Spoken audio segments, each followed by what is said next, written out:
Everyone, please take your seats. We are ready to begin the program now after lunch. Thank you for please taking your seats. Thank you.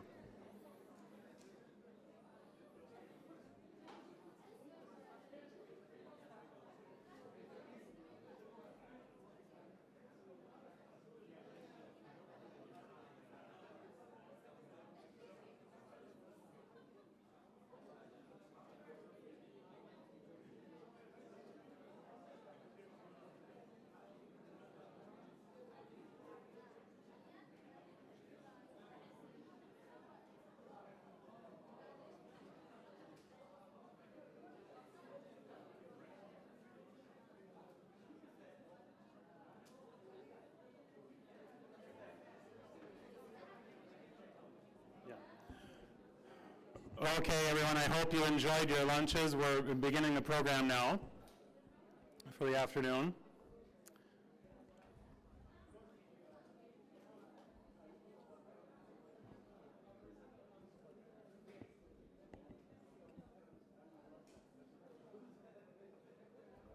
And before I invite up Hafsa Muhammad to introduce our next speaker, I just want to say a quick word. My name is Joseph Grodal. I'm the program director here at Norway House, this venue. And our mission as an organization is to connect the United States with contemporary Norway through arts, business, and culture. And this is an area that's home, a part of the country that's home to many of the Norwegian diaspora. Many of you might know that. We've been here for several generations, and we're very much engaged in this idea of how to be that dynamic diaspora community connecting back to the homeland. And so, of course, it's our great honor to be the hosting venue and to help sponsor this event today. And I also have the honor myself of serving on the board of the Minnesota Institute for Horn of Africa Studies as the secretary. And at this time, I'd like to invite up my fellow board member, Hafsa Muhammad, who will introduce our next speaker.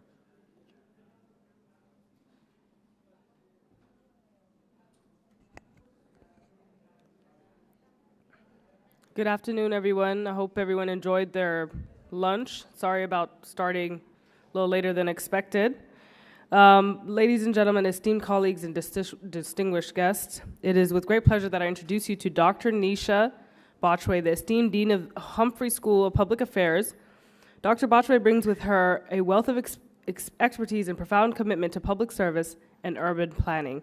Her leadership at the Humphrey School is characterized by innovation, inclusivity, and a steadfast dedication to addressing complex societal challenges through research and policy. Dr. Botchway's academic journey is distinguished by her groundbreaking research in health equity, community development, and built environment. Under her guidance, the Humphrey School of Public Affairs continues to be a beacon of excellence in education, research, and community engagement.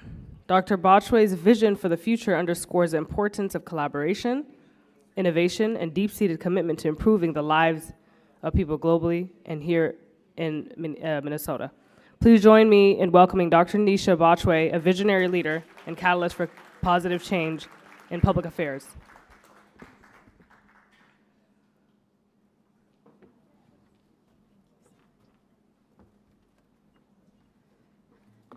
Good afternoon, everyone. Okay, I'm going to try that again. So I am from the South. I'm from Jamaica, but then South also like Georgia.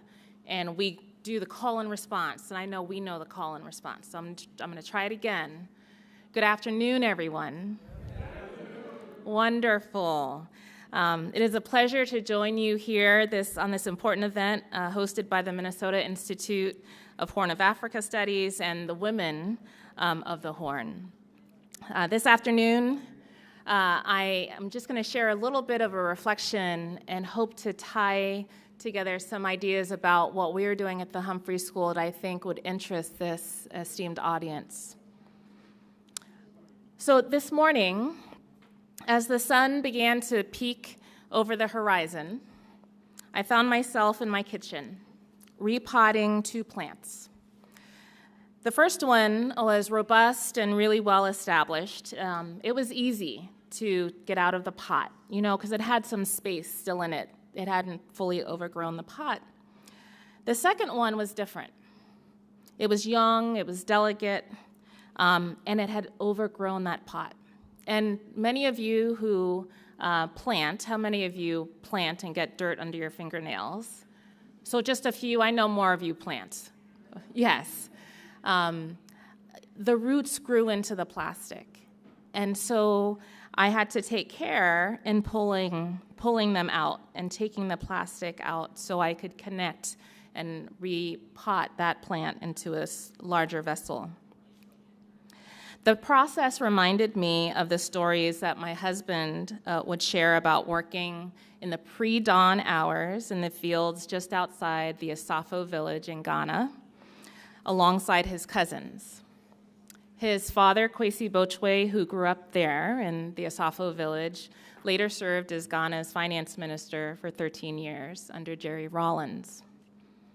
Dad, like you, also understands the importance of nurturing plants, people, and communities, both here and at home. This act of nurturing plants resonated with me deeply, much like the work done by the Minnesota Institute of Horn of Africa Studies and the United Women of the Horn. It's about carefully cultivating growth, embracing diversity, and ensuring that each individual and community can thrive, especially as they are replanted into a new community, regardless of how easy or hard that transition is. Let me say thanks to Hafsa for your wonderful introduction of me today and your tireless effort of our shared mission. It is my honor to acknowledge those who have been here today, Assistant Secretary Molly Fee. I know Mayor Jacob Frey will join us a little later. Senator Amy Klobuchar was here earlier. Their presence truly underscores the importance of this summit and the collective efforts we are making towards development, inclusivity, and diversity. So at dinner last night with Assistant Secretary Fee, she noted some concerning trends. These are trends that many of you are likely aware of: the global rise in authoritarianism and the struggles with democracy, along with increasing climate shocks. These issues, as she noted, are catalytic exchanges, highlighting the urgent need for solutions and collaboration with people across our diaspora. We must ensure that the work to address these challenges does not overshadow the strength and opportunities that exist in Africa and in African communities here in the state and around the US, particularly in a few areas: in technology, in food security, sustainable management of land and water, and education. These all are foundational to driving economic well-being that I know is a prime area of emphasis for this community. This is our approach at the Humphrey School, not allowing the challenges to overshadow the opportunities.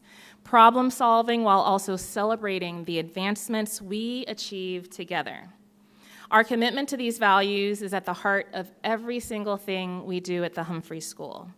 We strive to foster an environment where diverse perspectives are not only welcomed, but also essential to our collective success. Ubuntu, I am because we are. This is reflected in our programs, our faculty, our staff, our students, and our broader community engagements. We are proud to be home of the Humphrey International Fellows Program, which started in 1978, 46 years ago, to honor the Senator and Vice President Hubert H. Humphrey. We have about 6,000 Humphrey International Fellows across the world.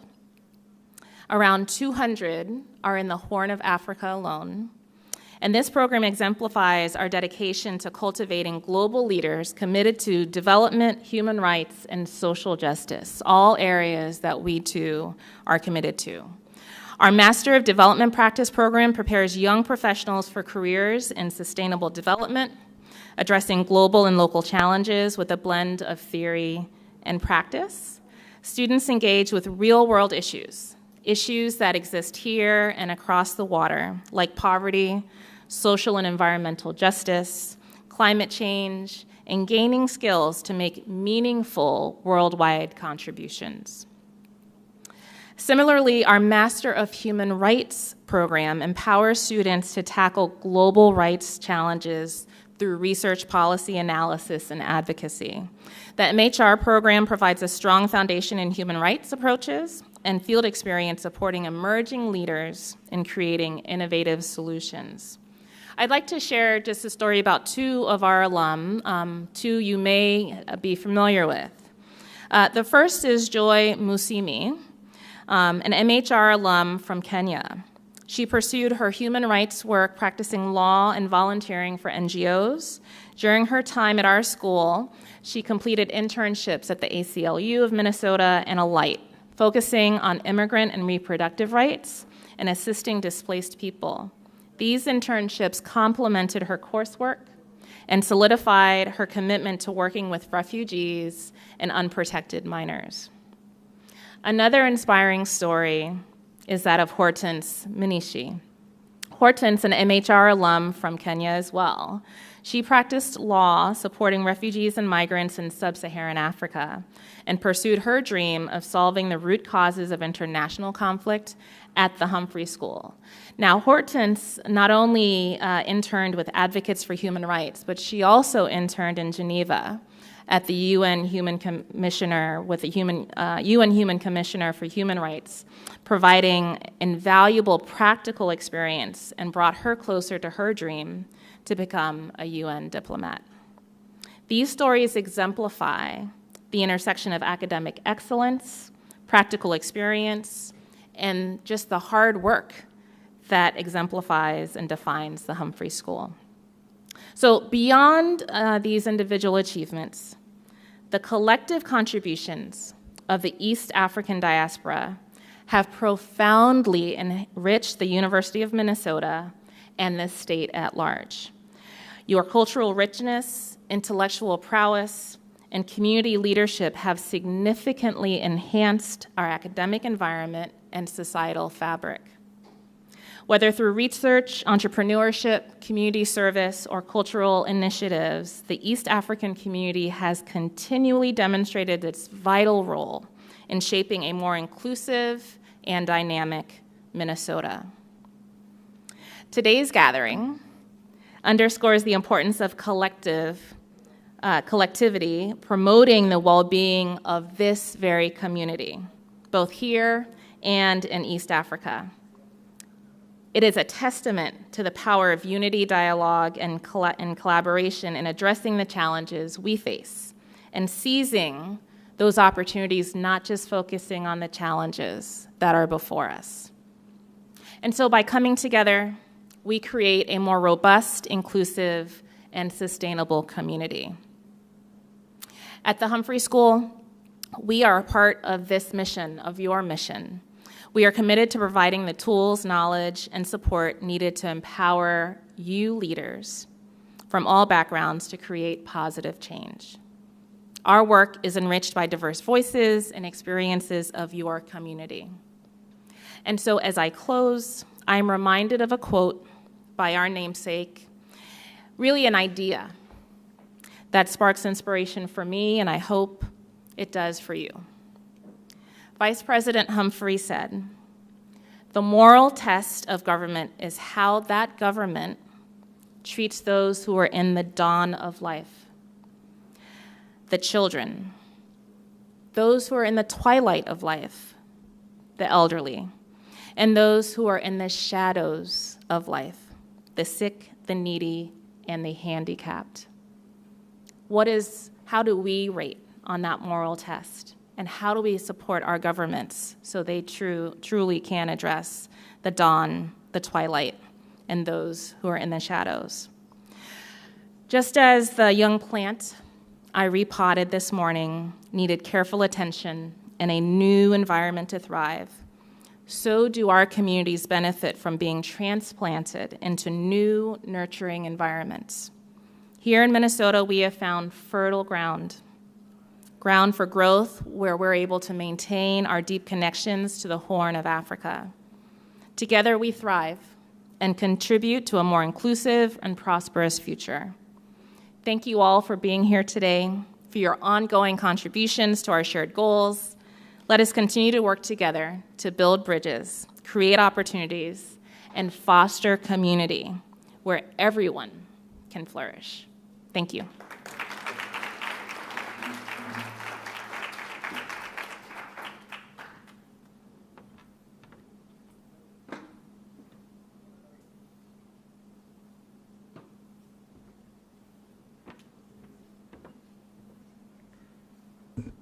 Thank you, Dr. Nisha, for that very powerful speech. Mayor Frey is running a little bit behind schedule, but he should be joining us. It is my pleasure to introduce our esteemed guest, Dr. Patrick Polonsky, the Executive Director of Books for Africa. Dr. Polonsky is a dedicated advocate for literacy and education in Africa, leading Books for Africa and delivering over 58 million books to 32 countries. With more than 2 decades at the helm of Books for Africa, Dr. Polonsky has transformed educational opportunities for millions, making the organization the largest provider of donated books to the continent. Dr. Polonsky holds a PhD in international education and a master's in agricultural economics from the University of Minnesota. Today, Dr. Polonsky joins us to share his insights on this transformative power of education and its impact on communities across Africa. Please help me in joining and welcoming Dr. Patrick Polonsky.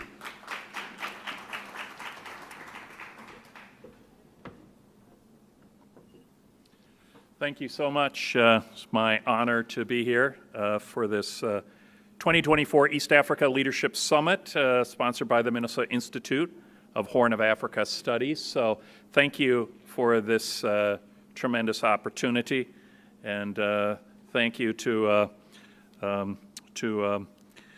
Executive Director Mohammed Ismail for this opportunity. We appreciate it very much here. And I have a few slides that we can get them going.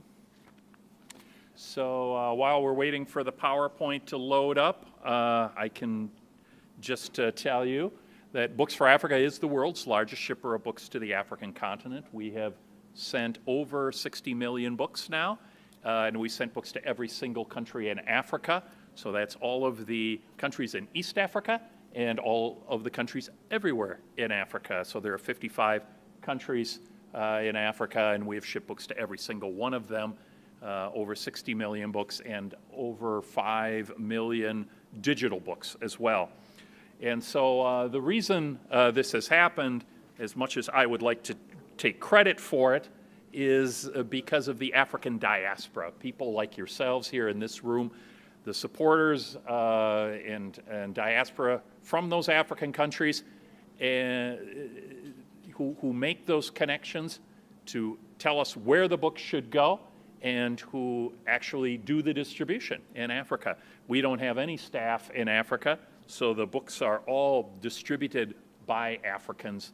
And it's sort of like Amazon.com, except instead of ordering one book, you get a container of books, which is 20 tons of books. And so we've been doing this for 36 years. This is now our 36th year in running.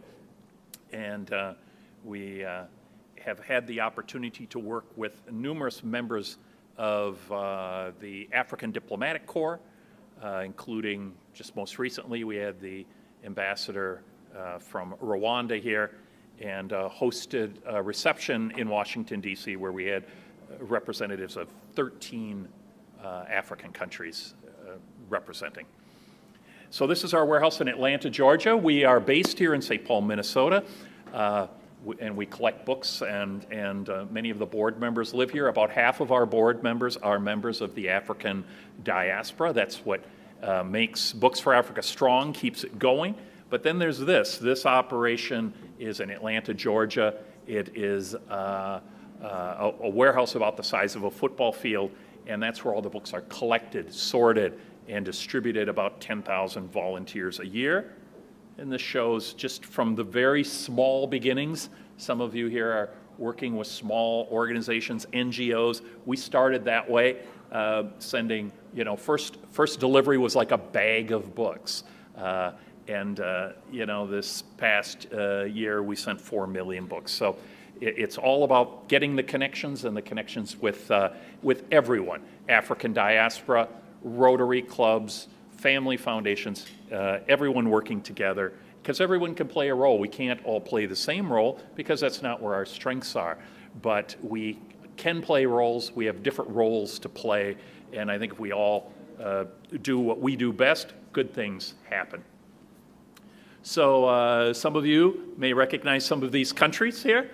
So Kenya, for several years running, has been the #1 recipient of Books for Africa, so has received well over almost 1 million books. This is over a 12-month period.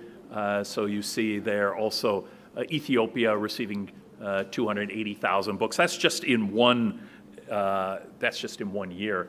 And of course, Uganda, Tanzania, and other East African countries, Somalia, of course. If you look historically, top 10 countries, interestingly enough, Kenya has been our top country, followed by Ethiopia, and then you see going down Tanzania, Uganda, and so on. We've also sent over 1 million books to Somalia over the years. And all of this is driven not by where I want books to go, but by where our partners want them to go, where you want them to go. So if a group comes to us and says, we want to get books to Somalia, it's like, great, I do too. And so we work with that community, we work to secure donors, and then next thing you know, the books are in Somalia and we see pictures like this. So it costs us about 50 cents to send a book to Africa, but since we send millions of books a year, this is a $2 to $3 million operation. We work with many partners. This is a fabulous conference. I've been to a lot of conferences, but to have the Assistant Secretary of State for African Affairs here, and the President of Somalia, U.S. Senator Amy Klobuchar, and we expect the mayor shortly. This is an esteemed group. So I commend the organizers of this conference for pulling this off. I've organized things, and it is not easy. Sometimes people make it look easy, so I think I commend you all. You've made it look easy, but I know it's not easy. So anyway, we work with the U.S. Department of Defense, the U.S. State Department, the Peace Corps, Rotary, and a lot of these folks who you may not know of, but they are maybe important in their own way. They may be book suppliers or something like that, or connectors of USAID funding.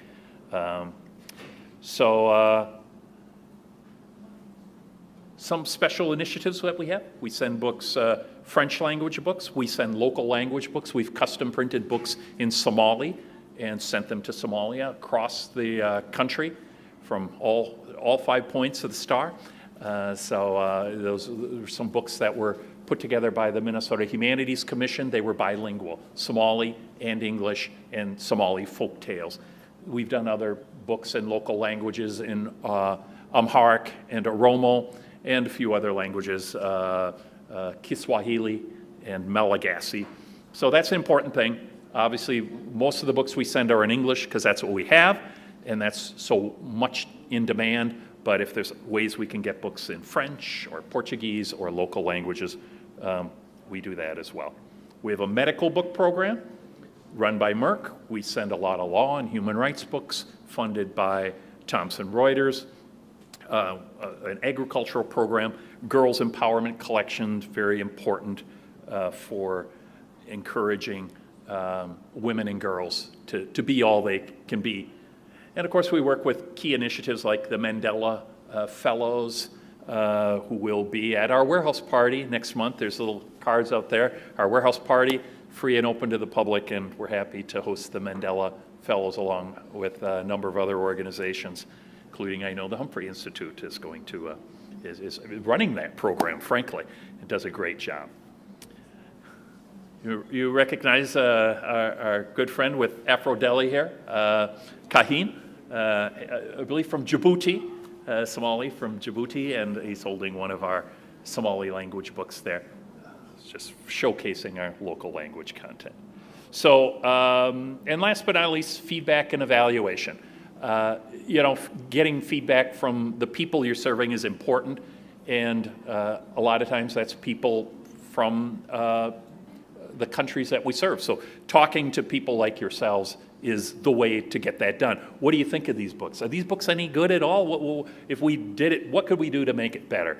Those are the sorts of questions. And then there's also more formalized surveys. Our goal is always to, when we send books, is like, are the books useful? Were they useful to you? And were they high quality? And thankfully, over many years, and I think we've done 36 countries, that has been what the answer has come back to be. So thank you very much. Appreciate, again, the opportunity to be with you here today. And I'll be here, so if anyone wants to get books to any country that you have that's of interest, be happy to work with you. Thank you.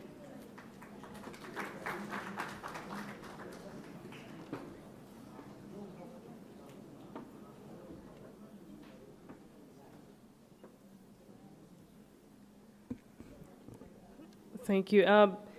Our next guest, Phil Hansen, the president and CEO of Global Minnesota, will be joining us. Under his visionary leadership, Global Minnesota has made significant strides in fostering international understanding and engagement within the state, making it a key player in the global community.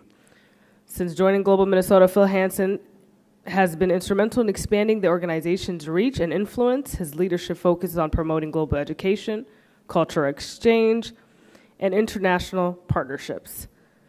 Phil's tenure at Global Minnesota is marked by several notable achievements, such as expanding global education, as I mentioned, promoting international dialogue, and building strategic partnerships. Today, we are privileged to hear from Phil Hansen as he shares his insights on the importance of global engagement and the role of organizations like Global Minnesota in building bridges between communities. Please help me welcome Phil Hansen.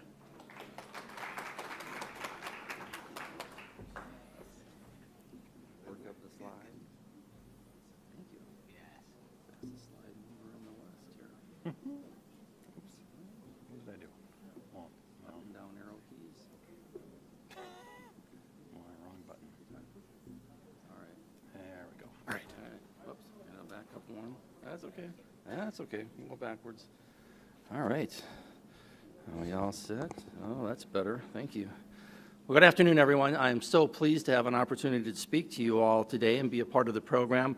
Huge thanks to the Institute for Horn of Africa Studies, to Mohammed Ishmael, and to all the people that did such great work today to organize this program. So excited to talk to you a bit about Global Minnesota. I get this question all the time. What is Global Minnesota? So now it's my opportunity to give you guys just a little sense of what we're about and the kind of work that we're trying to do in the community every day. So Global Minnesota, it's important to kind of note in our vision statement as an organization, we try to be a gathering place to bring people together, to connect, inform, and engage Minnesotans on the international economic, the political, the social, and the cultural issues that are most important in our times. We're really here to advance international understanding and engagement. We've been doing this now for almost 75 years as an organization across Minnesota, and we have a large membership that works with us. Sometimes people are surprised to know that we're running close to 450 events and activities every year. And last year, our programs touched 137 different countries. About 15,000 people a year are now participating with us. Sort of the upshot of what we're here to do as an organization is kind of the things that are listed here. I was so excited to be a part of this conference because you can see the three big objectives here are to connect with leaders, inspire innovation, and strengthen ties, which are very much about what Global Minnesota is all about as well.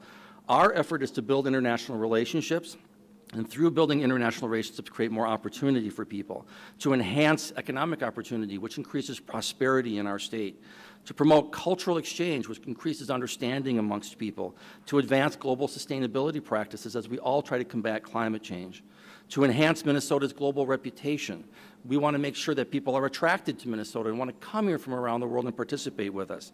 And importantly, we should all be in the business of developing that next generation of international leaders, the young people in our countries. And so parts of our program focus on that, as well as peace and security, and trying to create a context for people to make a global impact at a local level.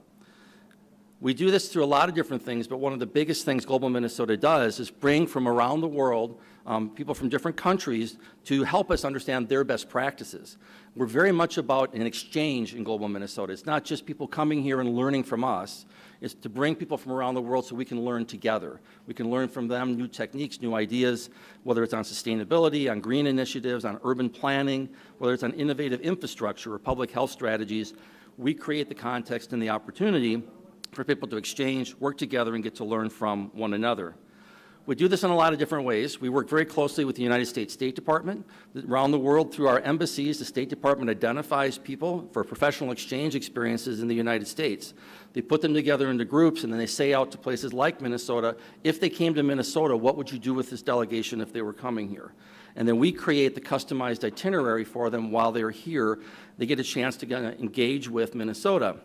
And we get to show off the best of our companies, the best of our skilled professionals, the best of our organizations to these global delegations that are coming here to learn from us. Last year, we had about 35 different delegations, 350 visitors from around the world. 50 of those delegates came from Africa as well to get a chance to exchange with us. And the visitors came from 50 visitors from 25 different countries in Africa also joined us as well. You can kind of see in the pictures here, there's a delegation from Zambia that came to join us just a few weeks ago. We had a delegation that was here to learn about media. We had a group of Ukrainian prosthetics experts that came to learn from us as well, a group that came to learn on agriculture, so different topics that people choose. Matter of fact, we do policy issues, a whole different range of things on government, security, public health, the arts. We do social issues, things on combating violent extremism, on human trafficking, on human rights, on global health. We do issues around economic issues and entrepreneurs. We have a lot of entrepreneurs that come to Minnesota to learn techniques and business opportunities with us. We also promote other topics like environmental protection, renewable energy, food security. These are all things people come to Minnesota to study, and we create the itinerary, the experience that they have, the places they're going to visit while they're here. So like when we had the Ukrainian prosthetics experts here, they got a chance to visit Mayo and the Limb Lab and the Protez Foundation and Autobot Corporation to learn about ways to improve their techniques in prosthetics. So we create programs and opportunities through these professional exchanges for that experience as well. Another big thing we do for people while they're here, while the delegations are here, is we have over 100 volunteers that will take people into their homes and just have dinner with them. So we have home hospitality experiences so people can have more of a casual, informal experience of meeting people in our community, learning and engaging with them, having a meal. And I will tell you that when people go back and write their reviews on their experience here, more often than not, the thing they reflect on the most is the chance to have that meal, the chance to sit down with people and really have an excellent conversation. We also have World Affairs programs, so a second big area for us, in addition to the professional exchanges, is World Affairs. We bring in expert speakers, ambassadors, diplomats, people on foreign policy, on economics, social, and culture. We do women's leadership initiatives. We do young leaders initiatives. We help support programming around the Mandela Washington Fellows as well as the Young Leaders of the Americas initiative. And we have lots of food, trivia, and other kinds of activities and events that bring people together around culture. We had 75 World Affairs events last year. We had over 18 different ambassadors come to the state last year that we developed and did programming with, including consul generals, foreign affairs experts, people in government policy as well. As a matter of fact, in this picture, you can kind of see there's Ambassador Yovanovitch, there's Dr. Fiona Hill, amongst other people that came to speak and present with us. On the World Affairs side for Africa, we have a lot of Africa programming throughout the year. Of course, right now we have Assistant Secretary Fee with us. We've done programs on engaging the Somali diaspora, Minnesota-Liberia connections, investing in Africa, the Mandela Washington Fellows, preventing disease in Africa. These are all topics of programs in the World Affairs arena that we were able to put together over the past year for people to engage in our state. We also work with children, so we have a large children's programming. We have about 2,000 kids go through our programs every year. We actually train international students to go into the classroom to talk about their home countries. So you can see people here that are talking about their various home countries, whether it's Korea, whether it's Fiji, other parts of the world. We had 50 different countries last year that we had students trained in, and they go into the classroom and they talk to third graders about the kinds of things that third graders would want to know. You know, what do you eat for lunch in Fiji, and what do you wear in Fiji, and where the heck is Fiji? So we take the kids through and give them that basic training and education, but it's a great way to excite young people and get them involved in thinking about the world in a bigger way. It's a free program to our schools, and a lot of the schools that participate with us can't afford programming. We pay for it ourselves and take care of that for the kids. We also have a very large academic World Quest program. So we have a big trivia competition every year when we bring high schools together. We have 30 high schools last year from across the state participate in a knowledge competition, and the winning group goes on to a national competition as part of this World Quest competition for international trivia. It's a great program. The kids study throughout the year. The questions are really hard. We actually do an adult version of this program too. So if you ever wanted to participate, you could put a team together and participate too. And I promise you the questions we ask all of you are not as hard as the ones we ask the high school students. So it's a really great experience if you want to participate. We started out as an organization to be a welcoming organization for international students. Way back at the beginning of Global Minnesota, they really wanted to do two things. The first thing was we had all these kids coming here from all over the world, and their whole experience was to go to a classroom, to go back to their dorm room, and that was the entirety of their experience in Minnesota. This group formed to be kind of a welcoming committee for international students, so we still to this day do social programming and engagement activities for our international students throughout the community.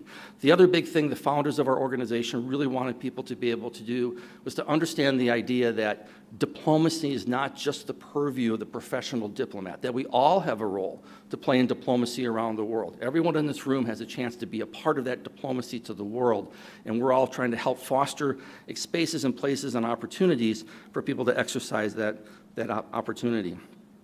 We're also big on international business, so we have a lot of international business and trade programs. We do international business roundtables, sustainability roundtables. We have a massive program called the Annual Global Business Outlook we do out at 3M. I'm inviting all of you to come on December 5th and join us. If you want to learn about mega trends in business into the next year, we have a whole team of people, including a number of the Fortune 5 and their chief strategists to this program, to educate us all about where things are going in the business world in the year ahead. And we also do a lot of engagement for our business community with visiting diplomats and dignitaries. We have a very large group of international businesses that work with us that are focused on international.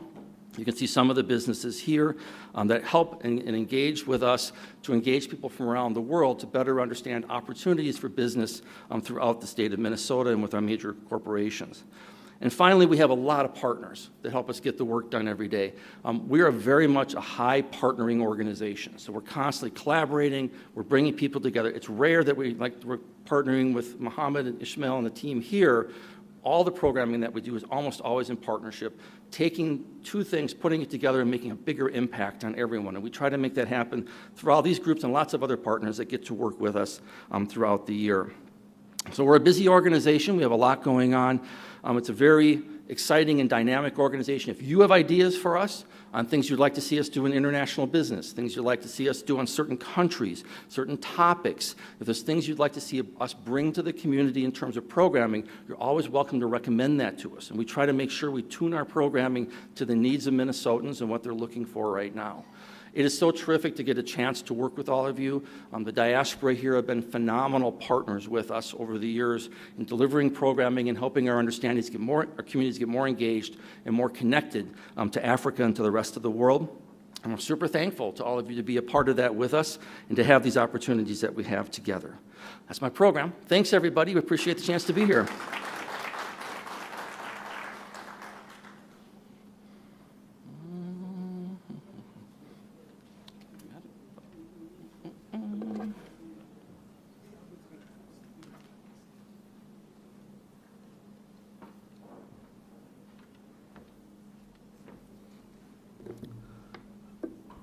Good afternoon, everyone. Welcome to our panel discussion. We'll begin our first of our two panel discussions. And the first one is titled Promoting Coexistence accountability, and stability in Ethiopia and the Horn of Africa. This panel brings together leading experts whose work is integral to understanding and addressing challenges and opportunities in fostering peace and stability in the region. We're honored to have a distinguished group of panelists whose diverse perspective and experiences will offer deep insight into the complex dynamics of Ethiopia and the broader Horn of Africa. Allow me to introduce our first panelist, Mr. Faisal Roble, who's an academic and international political analyst. Mr. Faisal is a respected academic and political analyst specializing in the Horn of Africa. His extensive research and analysis have provided valuable insight into the political landscape and conflict dynamics of the region.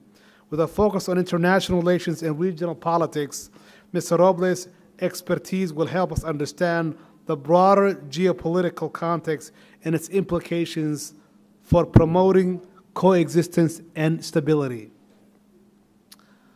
Our second panelist, Ms. Mieza Gidi, IR researcher and human rights defender. Ms. Giza is a dedicated researcher in international relations and a passionate advocate for human rights.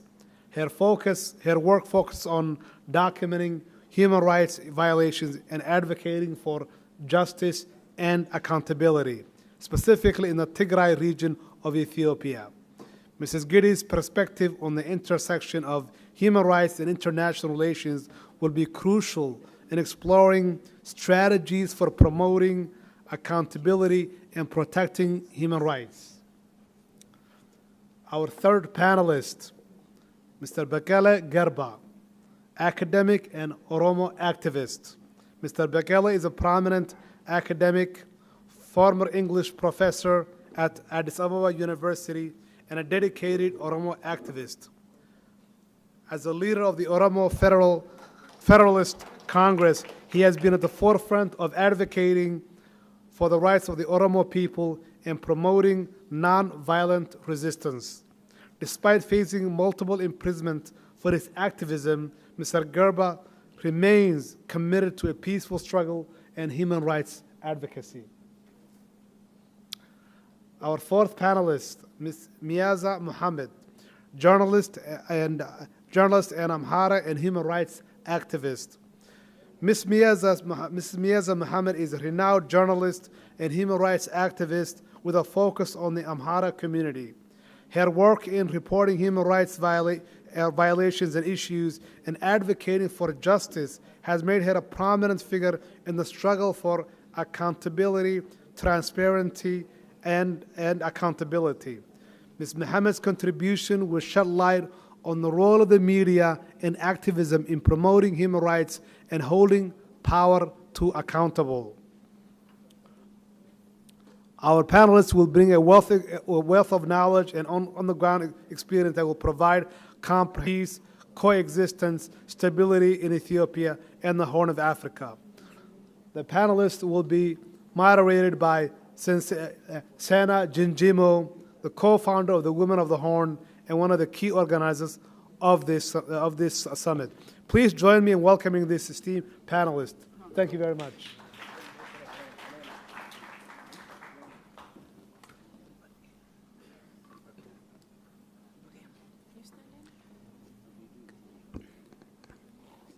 Oh, no, that's fine. Okay. You can. Hi, everybody. I just need to make a quick statement. We may need to pause the panel because the mayor is going to come and want to give a quick remark, and then we'll start over again. So there may be a moment where we stop. Just want everybody to know. When he comes, right? When he comes, exactly. Good afternoon, everybody. How are you guys feeling? Come on, how are you feeling? All right. First and foremost, thank you for being here above and everything, and I'm very, very happy to host this panelist. For those of you guys from Ethiopia or who have been following Ethiopian politics, you know these people. They are very unique, very vocal in their own community, very respected, and very much have an influence in community. as my brother Abdi introduced them, from Somali region to Amhara to Oromia to Tigray. These are the faces, the voices that have spoken for this community. So I'm obviously very much honored to be here. Thank you, guys. So I'll ask maybe the first question, and then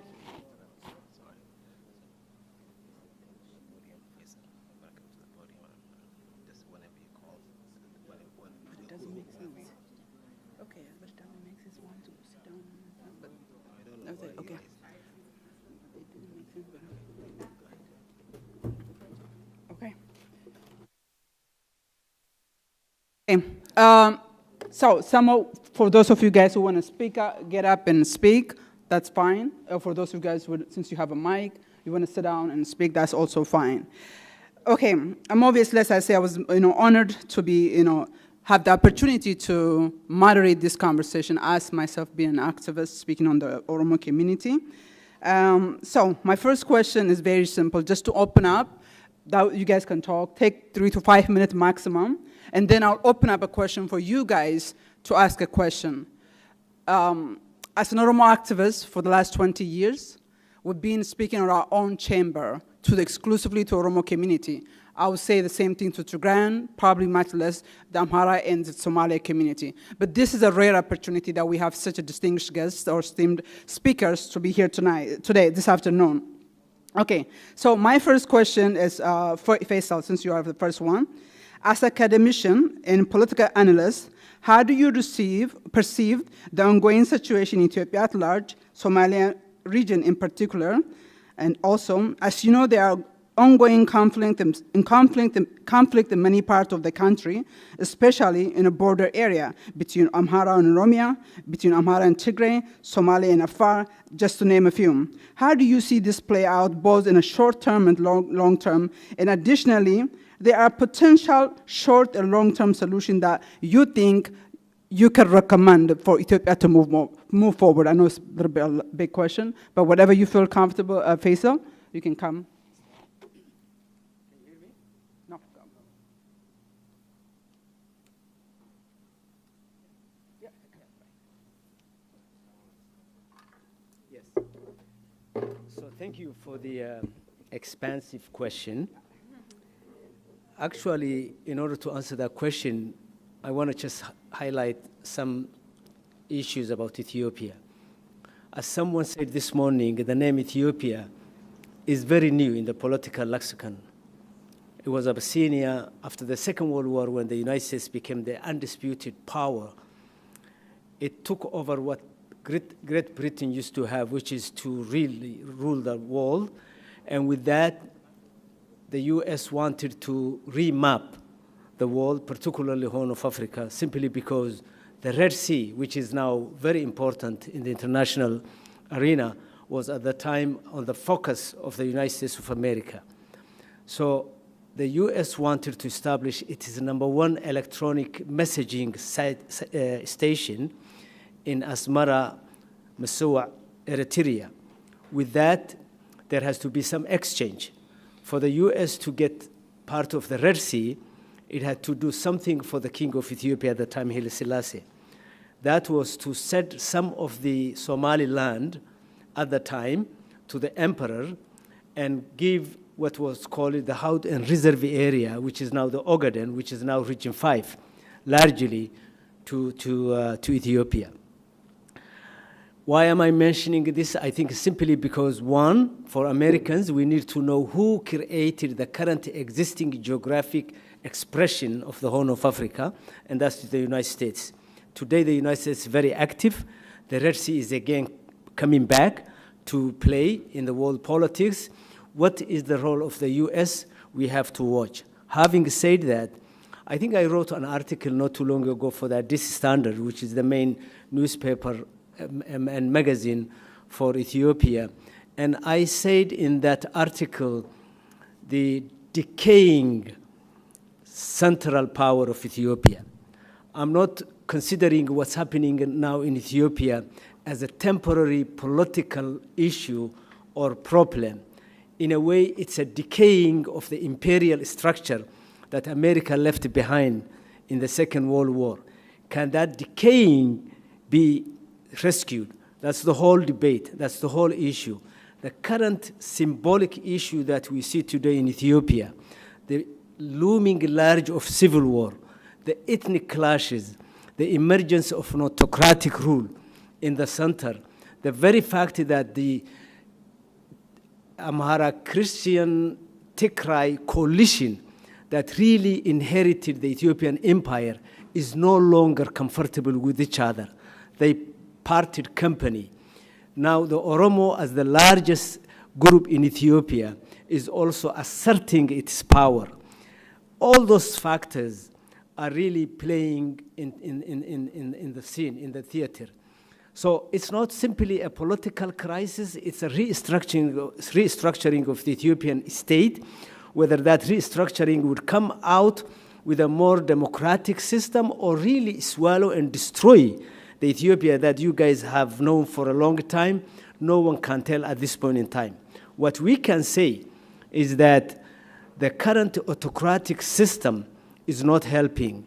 Now that autocratic system that exists in Ethiopia, although, as I asked this morning, the Undersecretary receiving huge aid, both bilateral as well as aid from the United States, is not really helping the democratization agenda that the United States usually talks about.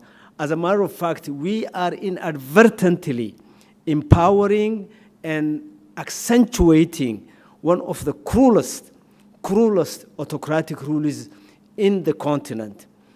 There has already been 1 million people dead in the span of 2 years. Now we talk with all my heart going out to Gaza, we talk about 35,000 people being killed. In the Tigray war, or what they call in the Ethiopian Northern War, in 2 years span, the current prime minister presided over the largest human-scale death in a short period of time, the largest weaponization of sexual power against women, and again, he is presiding over 2 wars whose ultimate we don't know. What we do know is that Oromia has been completely obliterated. Ethiopia's breadbasket, Ethiopia's home for gold, Ethiopia's economic base is completely destroyed. In addition to that, the Amhara region, which most of you probably have associated with the formulation of the empire that I just talked about, is in an active war that may even be worse than the Tigray crisis. Having said that, the Somali region, which is the most eastern region in Ethiopia, has always been a hot potato for creating conflicts, for also generating conflicts. The only region that's now enjoying peace is the Somali region. But in the coming few months or year, if Prime Minister Abiy accentuates the illegal MOU, which he signed with a so-called breakaway state from Somalia, the East will again catch the flame. If the East goes to war, i.e. the Somali region, where Al-Shabaab can easily get an access to again enter into the geography of Ethiopia, you will have a bipolar kind of war, one in the East, one in the North and South, and most of you can very much speculate where Ethiopia would go. It may go into what 5 American ambassadors predicted about 3 years ago, 2019, at the United States Institute of Peace, that Ethiopia is on the verge, and this is 2019, before the Tigray war started. They concluded Ethiopia is on the verge of an unprecedented African civil war. If that happens, and we are not far from that scenario, you are looking 10 times Rwanda's picture. And why am I mentioning and saying this? Because I want American policymakers and diaspora and those who make public opinion to really take this issue very seriously. If we are ready to help Ethiopia and the Horn of Africa, 3 things we need to do, and I will stop here. 1, to pressure the current Prime Minister of Ethiopia to engage a full-blown transitional justice that holds accountability and transparency, number one. Number two, to release all political prisoners, including journalists like my friend Maaza here. And three, to stop all the wars, particularly the two damning wars in Oromia and Amara. And with that, I will stop. Thank you very much.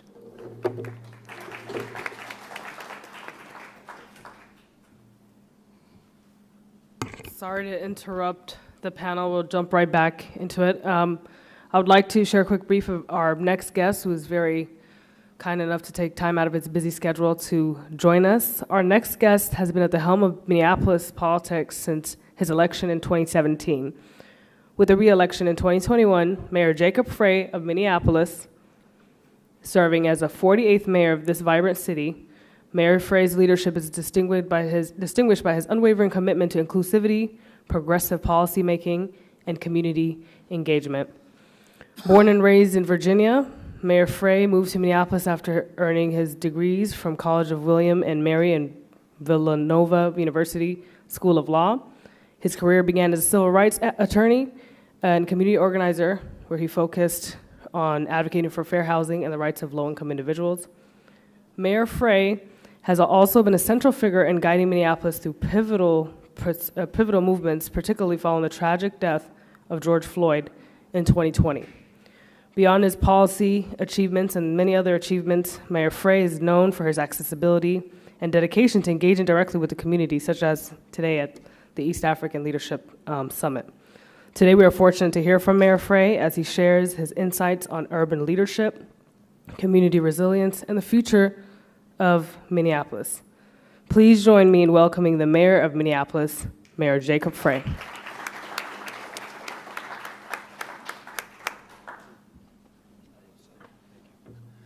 Assalamu alaikum. Magaiga wa Jacob Frey, Yarub, Doka Magalida, Minneapolis, Akam Gupta Faye, whatever language it may be, Mahat Senate, we are so honored to have you here in our city. Whether you are a resident of Minneapolis or you are coming in for this extraordinary East African Leadership Forum, we want to make sure that you feel included, that you feel welcomed, and understand that the city of Minneapolis is the best city in the world, in large part due to our incredible East African community that we have here in the city. And so, as was just mentioned, and thank you for the kind introduction, I didn't grow up here. I grew up in Northern Virginia. And for those of you that know, there are many large communities of East African community members throughout our country, but two of the largest, and specifically Somalia and Oromia and Ethiopia, two of the largest are in Northern Virginia and Minneapolis. And so as I was growing up, I had incredible Somali friends.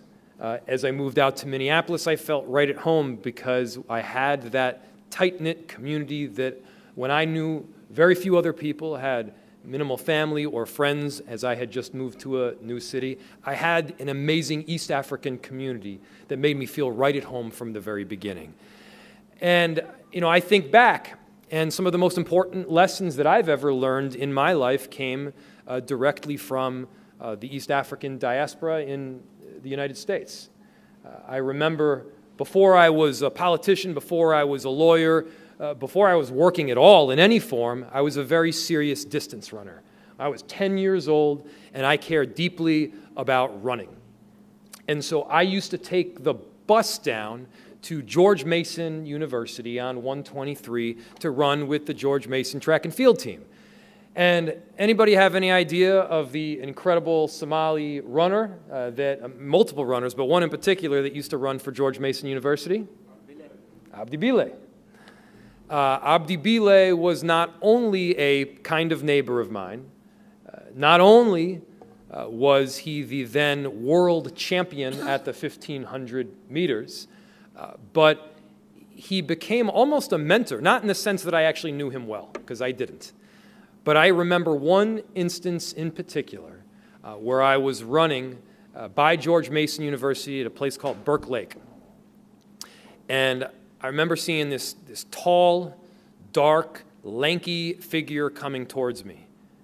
And as he approached, I realized, oh my goodness, I think that's Abdi Bile. And I decided that I would never forgive myself if I did not take the opportunity to run with him, at least for a few steps. And he was on his very easy day that day. And so I turned around, I started to run with him, I introduced myself, and he said to me, he noted that I was running a little bit too fast. I was so excited I was what's called one-stepping him, which is very rude in the distance running world. You're supposed to run beside someone, not half a step in front of them. And so he put his seemingly large hand on my shoulder, and my shoulder's down here at the time, and he said, Jacob, it is not important how fast you go, it is only important that you go with purpose. And I thought that this was some monumental, epic thing to say, and I thought it was some famous Somali proverb. Now, this is just the way that Abdi Bile talks all the time. That's just who he is. And so now fast forward like 25 years, he certainly didn't remember who I was, but I always remembered him. I get a call from him. And he was approaching me not because of our interaction 25 years prior, but because I was the mayor of Minneapolis.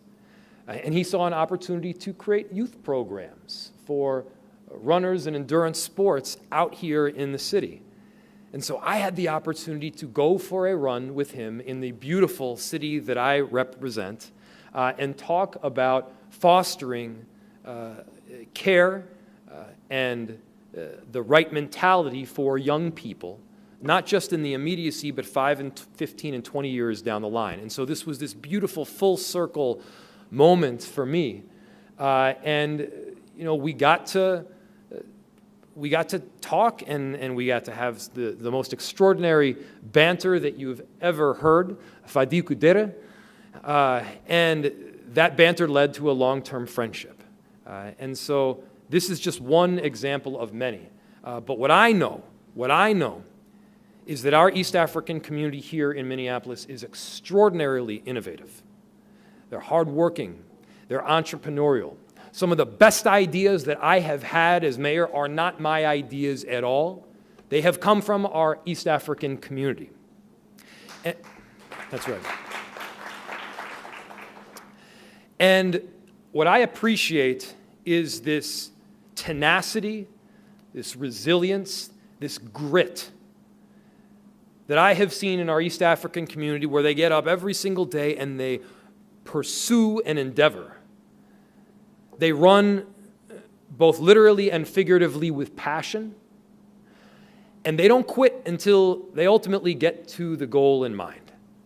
And I have seen this again and again. I have seen our East African community rise in politics, rise in business and medicine, rise not because they were given a hand up, but rise based on the incredible work ethic that they have. And so when we talk about not just improving relations, but improving our economy, you got to be talking about the East African community. When you talk about exporting the amazing products that we have here in Minnesota, you have to be talking about the East African community.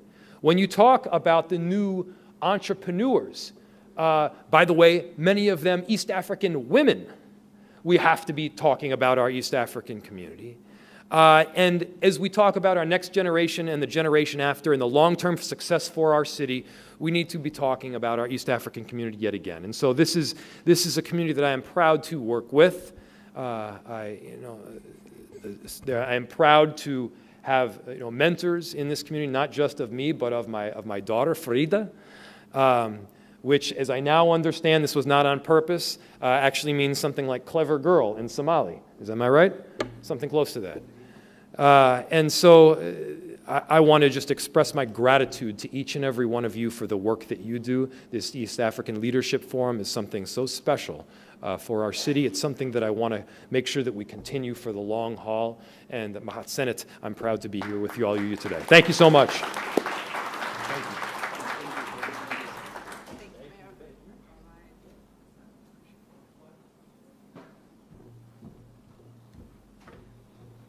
Thank you so much, Mayor Jacob. Okay, I'm back again. We're going to pick up where we left. So my next speaker is going to be spicy, honestly talk about it. Since all four of you guys are from Ethiopia, so we're going to be focusing about Ethiopia. So Maza, my next person is like, you work as a researcher in international relations and a human rights defender is commendable. You were and still a very active participant when it comes to the issue of Tigray region. As a Tigrayan woman, also living in the diaspora, what would the immediate priority be? Also, one more question. Sena, that was a very loaded question. Hi, everyone. I know it has been a long day, but I hope you have a bit of patience to listen to what we have to say. Many of you might think that the conflict in Tigray, what we believe is a state-sponsored genocide, has ended following the cessation of hostilities agreement that was signed in Pretoria almost a year and a half ago.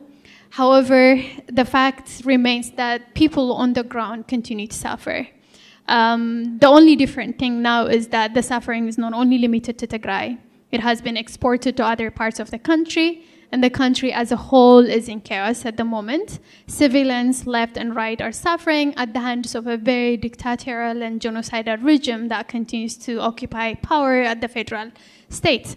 And this is not only due to the very corrupt and dictatorial nature of the federal government, but also due to the ill-informed and at times uninformed foreign policy of countries like the US and the European Union. Because these very influential powerhouses continue to embolden the federal government as it continues to slaughter people left and right. A very simple example is what happened in Tigray. There are concrete evidences that prove what happened was indeed a state-led genocide that resulted in the killing and the massacre of over 500,000 people and the conflict-related sexual violence of over 350,000 young girls and women. But despite these facts that are independently verified, the State Department and others at the US government continue to push for a transitional justice. Transitional justice, in a very simple term, is like reconciliation or forgiving and moving forward. We don't believe, I personally as an international relations researcher and as a human rights defender do not believe transitional justice would lead towards stability and peace. What could lead towards a sustainable peace in Ethiopia is a real accountability and justice mechanism that the people continue to call for. And this is not really a call only coming from the people in Tigray. I believe this is a call that is echoed across the board by all Ethiopians. And there is a very legitimate reason why that's the case, why we don't think transitional justice will lead Ethiopia towards sustainable peace and stability.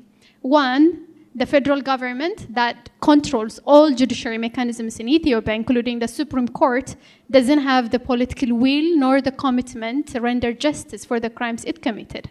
Two, the Ethiopian judiciary system doesn't have the capacity to adjudicate crimes as grave as weaponized sexual violence and man-made famine and massacre. But the third and the most important thing is the conflict in Tigray was not a local conflict. It was a regional conflict that involved Eritrea, Somalia to a certain degree, UAE, United Arab Emirates, and many other countries. And so there has to be a justice and accountability mechanism that truly reflects the reality and has the intention and the capacity to forge a better path going forward. But what's happening today, as it has been echoed earlier when folks from the State Department was talking, is that the US government and others haven't seen enough of the evil nature of the federal government. They haven't seen enough of how little to no regard the federal government has when it comes to human rights, and they want to continue giving them chance to kill and massacre more people and marginalize even more people in the nation. So really the solution here is for global or international partners, including the US government, to have a well-informed foreign policy towards Ethiopia. Foreign policy that centers the aspirations and the political wishes of the Ethiopian people and not necessarily the few that continues to influence the foreign policy. And the third and the last thing I would say is ensuring that there is victim-centered approach to everything that we do. As we continue to aspire and to hope to create a better future for Ethiopians, we have to make sure that our advocacy centers on the voices of the victims. And the victims that I work with, the women that I work with who continue to suffer due to, the many horrific psychological and physical damage that they incur following the conflict-related sexual violence. On a daily basis, they're calling for an international justice and accountability mechanism. They're calling for regime change in Ethiopia. They want those who order soldiers to go and rape them, to go and kill them, to go and force their fathers to rape their own children. They want them to be held accountable. They don't want them to continue committing crimes with impunity, what is exactly happening in Ethiopia. So just to make everything short, the solution is to have real justice and accountability mechanism that doesn't cover up things but hold actors accountable. And the actors could be from all sides. We don't have a problem. As a Tigran, I don't have a problem having Tigran authorities that might have been implicated in crimes being accountable. But I have a problem when fellow Ethiopians tell me, because you're from Tigray and someone from Tigray has committed a crime against my people, let's just forget it and walk away. No, if we want to see a better future where people don't get prosecuted because of their identity, those who did it today should be held accountable. Thank you so much. That is 5. That's you said so much in 5 minutes, and I really, I will kind of interject and say a few things before I move on to. These are the voices of their community. Yes, why they're Ethiopians. And I really want to represent today, sometimes the devil's advocate. You know what I'm saying? Like, later on, I'll ask about, we ask the U.S., do this. What about us? What are we doing? I'll ask that. We really have to talk. Do we talk to each other? Do we do that? So I'll come back to that later on. But I just wanted to appreciate you, Maza, that you said a lot. To be on this stage together, to be on this stage with the people like Bakala Garba, I'm obviously honored. So, okay, my next question is Professor Bakala Garba. Mr. Garba, as academician, currently Oromo activist, and former major political party leader, what do you consider the main priority of the Oromo community? What are the critical issues facing the Oromo community that are unique, if there is? And how can we, as a diaspora, effectively speak about the challenges? And in 1 minute, what do you also see as solution, if possible? I know it's a loaded question. I'm timing. That way we have a open conversation rather than long. Keep it to 5 minutes. Thank you. The men's want to be on the stage. All right. Sorry. I would like to thank everybody to remain till the end. I will try to give you a short chronology of how Ethiopia found itself in the situation it is in now, because that will help us understand what the country is looking like. Now, Ethiopia, as it stands, as it is today, had its shape only 150 or 160 years ago. Before that, Ethiopia today has about 80 ethnic groups, out of which 60 or 50 were incorporated into Ethiopia 150 or 160 years ago. But after the incorporation, they were never integrated into the Ethiopian proper because their languages, their culture, their identity, and everything was denied. They were not recognized. They were not given human dignity. They were not using their languages, their cultures were neglected, and all these things. So it went through like this. It went through by being marginalized in the imperial regime and in the Derg regime. But in the 1960s and 1970s, there was a huge national movement from ethnic groups, these 50 or 60 ethnic groups. There were also armed struggles that culminated in overthrowing the Derg regime in 1991. In 1991, and they drew up a kind of agreement, meaning about 17 or 18 of armed struggle, armed groups came together and they signed an agreement, a transitional charter, which later became the constitution of the country in the 1995. So in 1995, a new constitution was drawn that gave recognition to the use of the languages and the cultivation of the cultures of every ethnic group in the country. So the country was divided, or it was redrawn along ethnic lines, and they had various regions. So in these regions, for example, Somali had its own region, Oromia had, Amara, Afar, Benishangul, and we had about 11 of them. That means all these 11 regions, they use their own languages, they educate their children in their languages, and they cultivate their culture. That was enshrined in the current constitution. But later on, the TPLF and the ruling EPRDF party became more of dictator and was not able to implement fully the spirit and the democratic values that were enshrined in the constitution. So that resulted in an uprising against the regime, and in 2018, struggle from within the party and then from outside the party became instrumental in pushing away the ruling party and bringing Prime Minister Abiy Ahmed into the premiership.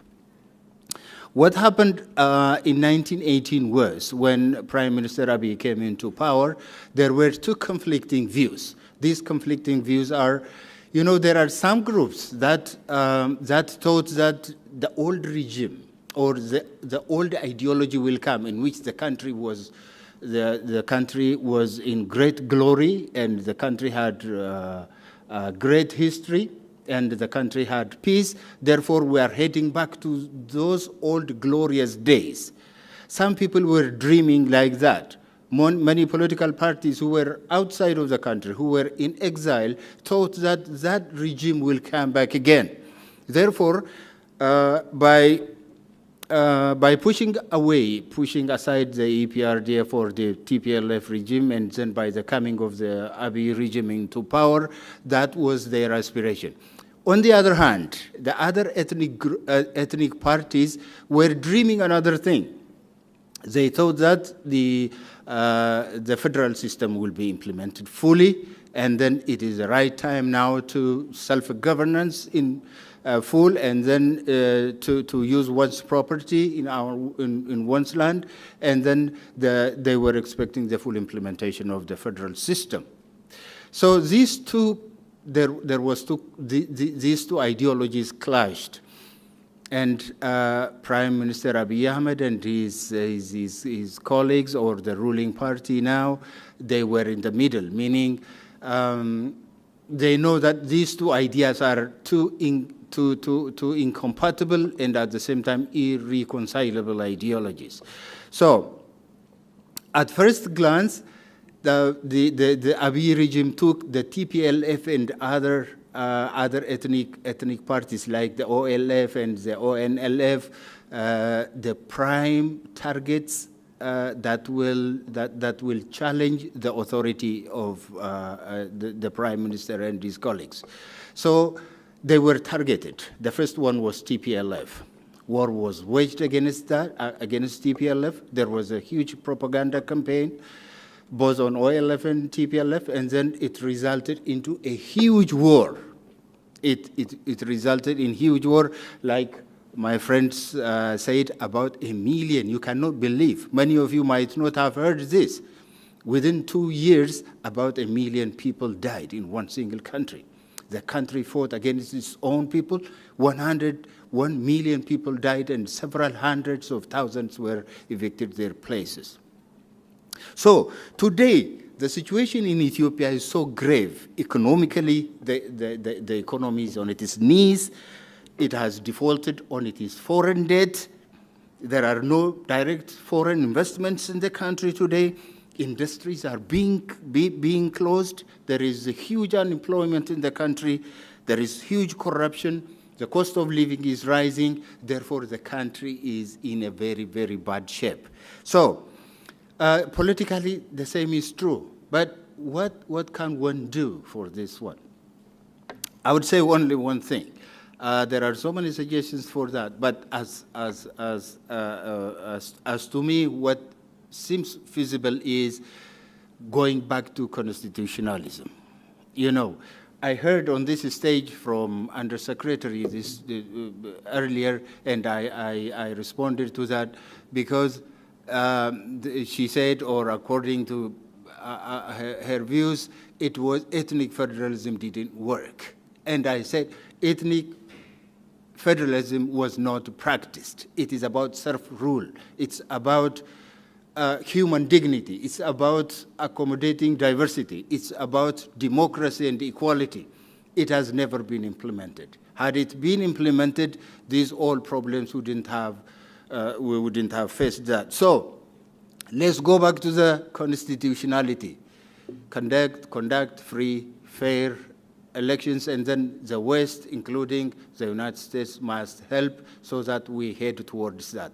Otherwise, the idea that is going on in Ethiopia today about the national dialogue, in which the cadres or the government is talking to itself, and also about the idea of transitional government, does not work at all. It will pull us down, it will bog us down into further ditch. Thank you so much. Thank you, Professor Gerba. So let's be mindful of it. I'll just go to the fourth panelist, and I'll ask her, and hopefully I'll open up that, I'll take maybe a few questions, and then I'll, close up. Okay, finally, Maza Mohammed. Ms. Mohammed, your role as a journalist and Amhara activist is vital for the interest of your community. Given the ongoing volatile and active conflict in Amhara region, especially since Victoria Agreement in late 2020, how do you categorize the situation in Amhara region? And what do you see is the top priority of the Amhara people? In 1 minute, how do you see the situation in the country at large?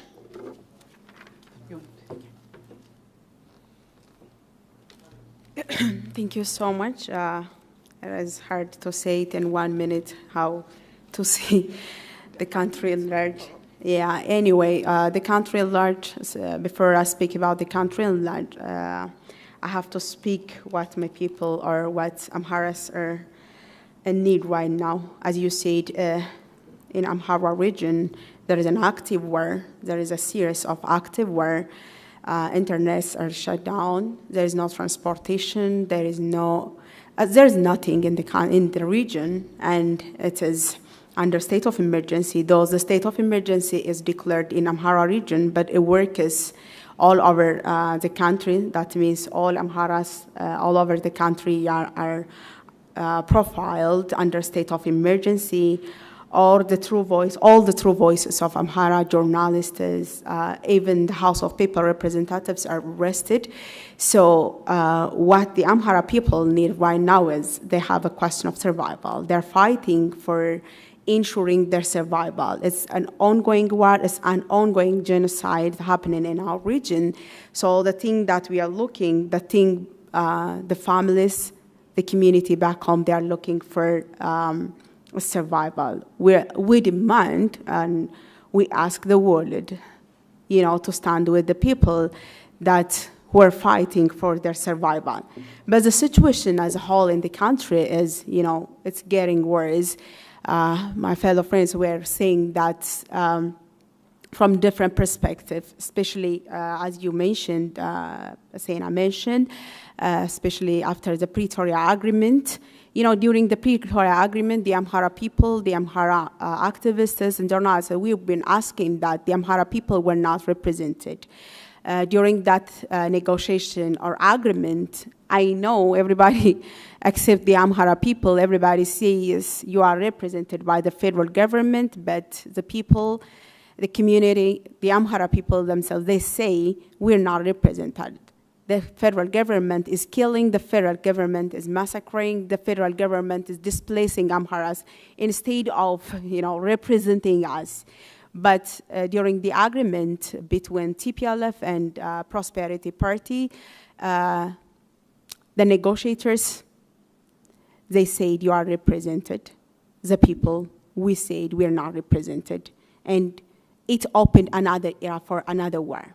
It ended up the Tigray war, and then it opened a door for the Amhara war. So Abiy Ahmed opened official war to the people of Amhara.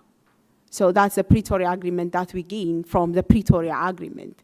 So we're not looking at another Pretoria Agreement. We're not looking at another peace negotiation, which we are not truly represented. People are talking about national dialogues or negotiations right now for Amharas, whereas the true voices of Amharas are under prison. All the journalists. I'm a journalist. I'm not arrested because I'm here. All my friends, my colleagues, even my media back home is closed already. And I know that if I go back home, they will take me from the airport. That's why I'm running here and then with a tourist visa. I'm not even a citizen, or I'm not asking for asylum right now, because I came here just to visit and I stayed here. As soon as I arrived here, my media were closed there. My friend is arrested. The true representatives from the House of People representative, the Amhara representatives, they are arrested. And we're talking about the national dialogue or peace negotiations, which is a great, a serious paradox. So for us, we need to have the true voices. As an Amhara, we need to have the true voices. We need peace. We need justice. Even we ask for independent investigation for the previous issues too, not only for this ongoing war, but also for the previous issues. I have been witnessed for Amhara women. I interviewed, I listened their story, I cried with them, who were raped by TPLF soldiers, who were displaced by Prosperity Party soldiers, and OLS soldiers too. They told me their stories. And also I heard the stories of Tigray women who were raped by different groups. They said the Amhara leaders, the Amhara soldiers, the Eritrean soldiers raped them. I heard all these things. So I demand for the true independent investigation, not accusing here and there. But also I demand, in order to make the situation better in Ethiopia, as well as in Amhara,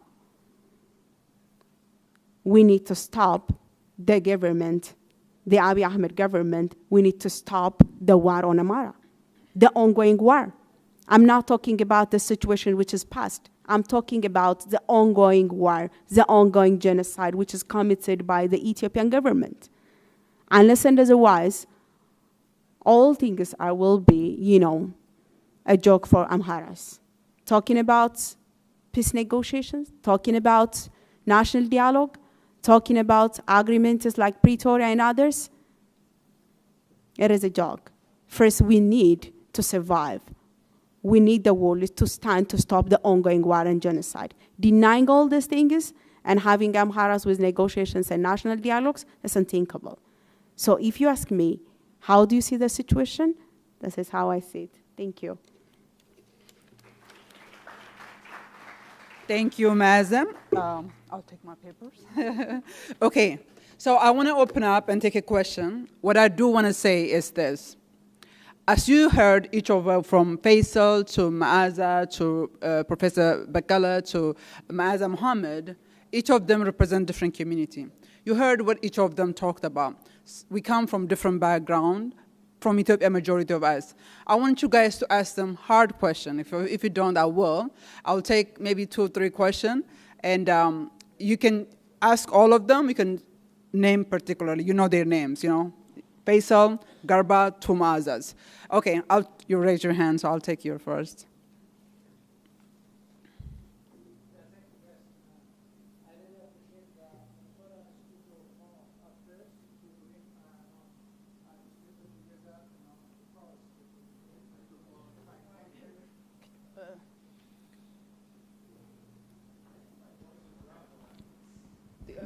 media is also recording. So, okay. Your question, 1.5 minutes. Yeah, thank you for bringing them together, because if I called them, maybe or probably I wouldn't succeed because of the deep division. So my question, I do have two questions, one for all of them. Ethiopia is deeply divided among communities, and the one cause for the current turmoil is, this division and the rhetoric from all sides against each other. So what is the way forward, and how can we come together and as Ethiopians stand together and bring the communities together to solve our own issues and to clear our house? That is one question. The second question goes to Maaza. You said Amara is struggling for survival. But how long can each of us, last time it was the Tigray, then there is a war in Oromia, there is Afar issues, Somali issues. Everybody is always saying about survival. Is that not, leading the countries even into disintegration, or even the survival of the country itself? Is that in question if this scenario continues? So what is the alternative for the peace, for the negotiation? Is there any other mechanisms? For how long the Amara going to fight with the federal government? Then there is a blame from Tigray against Amara. There is a blame from Oromo against Amara, or from Amara against Oromo. So how long we continue this way? And do you think the survival of the country itself is not in question? Thank you. Okay, thank you. You have a question? I'll take two questions just for the sake of it, and I'll take third, and then I'll take a second round. But okay, where's the mic? Could you please pass the mic, young man? Walk around and give it to this guy, please. Thank you. Okay, 1 minute, please. Thank you. It's my first time to ask a question, but let me say this. For the young lady from Amara region, which is basically, I have a question, especially Oromos living in Wollo, in the North Shores. They are daily massacred, especially last week in a wedding. The whole people in a house, they were burned to ash, even like about 32 people. So when these kind of things happens, even from maybe you have relations from those who are uprising against the government, killing innocent people, is not good. So I would like to say, to give you a message, if you know one of them, to tell them, please, innocent people are innocent people. Okay. If they want to fight with the government, let them fight. So that's the only thing I have for you. Just if you pass this message. Okay, thank you so much. The third question is over there. Yes. Okay, and that will be the third, and then I'll come back. I'm sorry, I didn't know you walked. Okay, I didn't see you, but I'll try to take so. I hope you're writing down. And just keep in mind, let me just say this. These are here in diaspora. They do not represent any political party, so they do not. You ask them general question. They cannot, make any decision like, hey, OLA stop, FANO stop. They can't realistically. So just generally, but they are very prominent activists. Please go ahead. Thank you very much. We follow the news, and we follow what's going on in Ethiopia, and everybody's concerned about what's going on. And what you are telling us is true. It's the truth. But my question will be different. It will be a sequel or a follow-up of what I asked today to Ms. Molly Frey. My question is, and I'm asking this as individuals, because I am from Somalia. Abiy is trying to annex part of Somalia. So the question is, I'm asking each one of you, not as a politician, because you are not part of the government, but as individuals, how do you see Dr. Abiy's illegal attempt to annex part of Somalia, especially its maritime area or the sea? That's my question. Thank you. Thank you so much. Okay, let me move on, and I want them to answer. There's 3 questions that have been asked. Okay, I'll come back and then let's answer this. And then for the panelists, I'm going to time you. And so you please keep it to 2 to 3 minutes because this is responding. So that way we can turn it into a conversation. Faisal, want to start, please? I think I will only touch the last question and the question of people fighting each other. I think the death and the inner fighting that you see in Ethiopia is really more than what the eye meets. I think it's a restructuring of the Ethiopian state per se. People don't just go into war, people don't just kill each other, governments don't kill its people. There is a political crisis and state formation crisis. I always argued that Ethiopia has never achieved what is called state formation. The West wrote a lot propaganda about Ethiopia. What you see today is Ethiopia struggling to either separate from each other or form a state, and that's the conundrum. And that's what Bakale was mentioning. Can the constitution rescue Ethiopia from its imperial hodgepodge, Humpty Dumpty that it was, to a cohesive state formation? And the verdict is not yet there. That's one. In terms of Abiy trying to grab or annex part of Somalia, for those of you who don't know Somali history, it's only 54 years since 1954 when Somaliland was annexed to Ethiopia by the US with the British and Emperor Haile Selassie. So people who were not under Ethiopian rule are still alive and young and kicking. That's why the Somali region, not 1% speaks Amharic. How can a person be part of a nation state if they don't even communicate? They can't even listen to the national radio or read the national paper. Can you imagine bringing an entire nation of Central America and make part of America and ask them to pay loyalty to the United States? It will never happen. Can Abiy annex part of Somalia? I think it's an expression of what the West is now waking up to learn, that Abiy may not even be sane, because being the host of the Africa unity, the headquarters of Africa oneness, and trying to cross and destroy the one principle that unites Africa, the principle of territorial integrity and sovereignty of the Africa unity. It's like America trying to kill itself by annexing Canada. That's what Abiy is doing. So in my opinion, it's only a madman's play to attempt that. Thank you.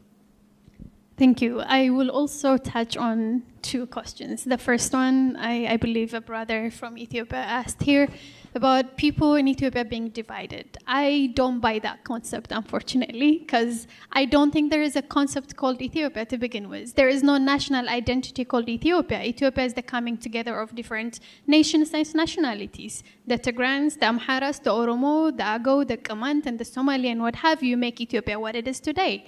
What's happening today is there is a government that is sitting in the helm of power alongside its regional cronies that are trying to impose a one unified identity on people that are innately different. So the Tigrans are being forced to deny who they are and become Amharanized, as it has been evident when the forces from the Amhara region were raping the Tigran women. They were telling them that they were doing it in order to Amharanize them, in order to cleanse their bloodline, in order to ensure that a Tigran womb doesn't continue to reproduce. So I don't necessarily think Ethiopia is not a one unified country. Ethiopia is the coming together of people. There has been a multinational federalistic order that helped people coexist peacefully with some shortcomings. But now what's happening is even that constitutional order has been disrupted and they can't live together anymore. So I think it's important that we start our assumptions correctly. So the assumption that there is one unified identity called Ethiopian is absolutely wrong, and it's not true, because I am not an Ethiopian. I am a Tigran who was born and lived in Ethiopia, and by the constitution I became an Ethiopian. The same thing can be said about everyone else. The second issue is Okay, so if people are fighting against each other, then what's the solution? There is a blame coming from the Amhara against the Tigray. There is a blame coming from the Tigrayans against the Amhara, blame from the Oromo against Amhara, and vice versa. Okay, if we all agree that the federal government is violating our rights, why was it so difficult during the active conflict, during the genocide in Tigray, for people to come together and call for a transitional government or hold the Ethiopian government accountable? When myself and His Excellency and others were actively working towards putting an end to the conflict in Tigray and calling for an international credible justice and accountability mechanism, many, including those who are sharing this stage, have been working purposefully in order to deny that chance. So I think it's really, we have to have these hard conversations and we have to be honest if we are to find a solution.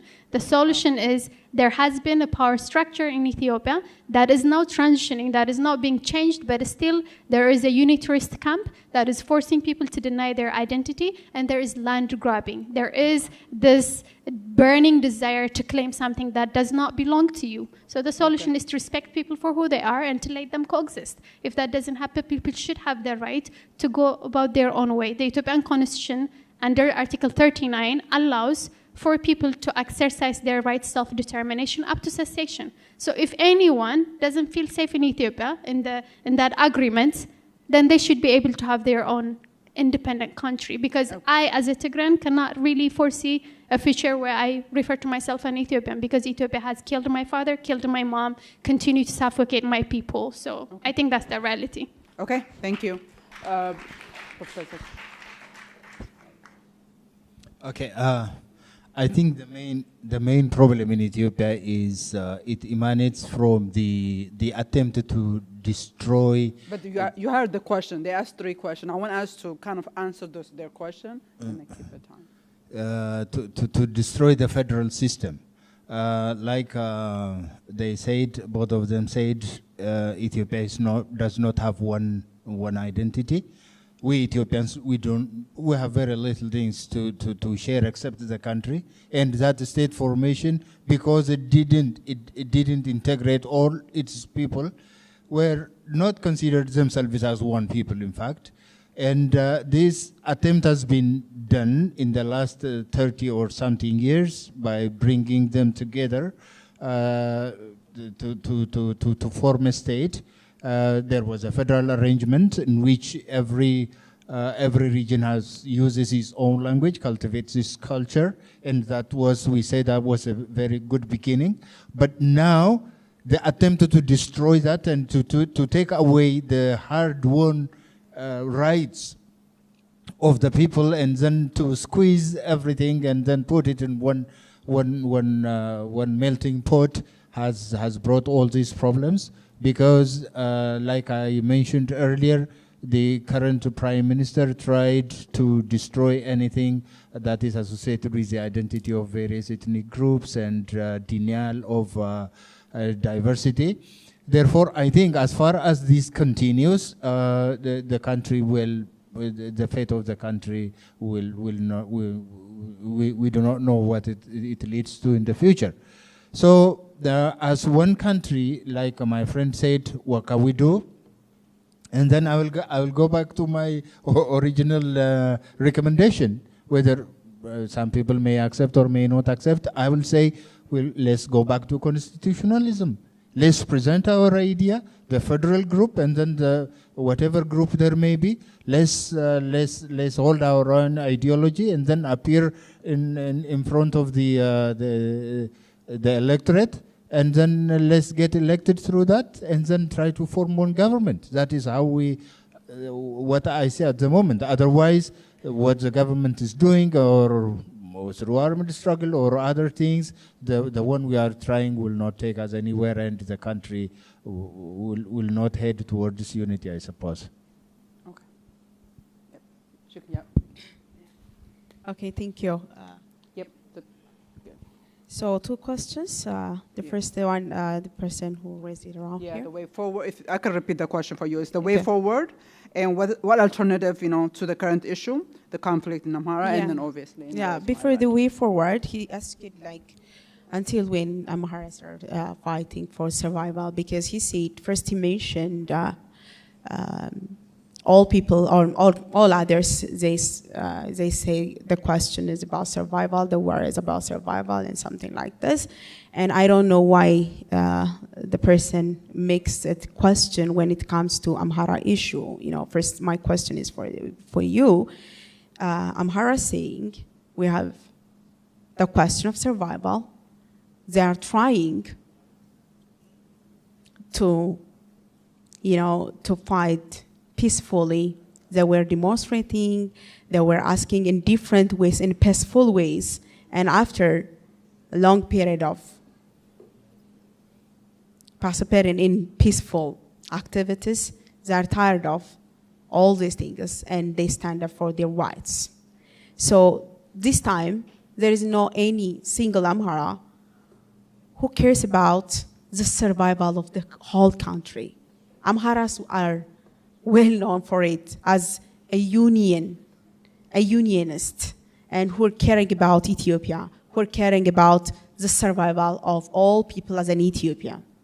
But this time, almost all Amharas, they believe they have first to survive in order to think or in order to share Ethiopia with others.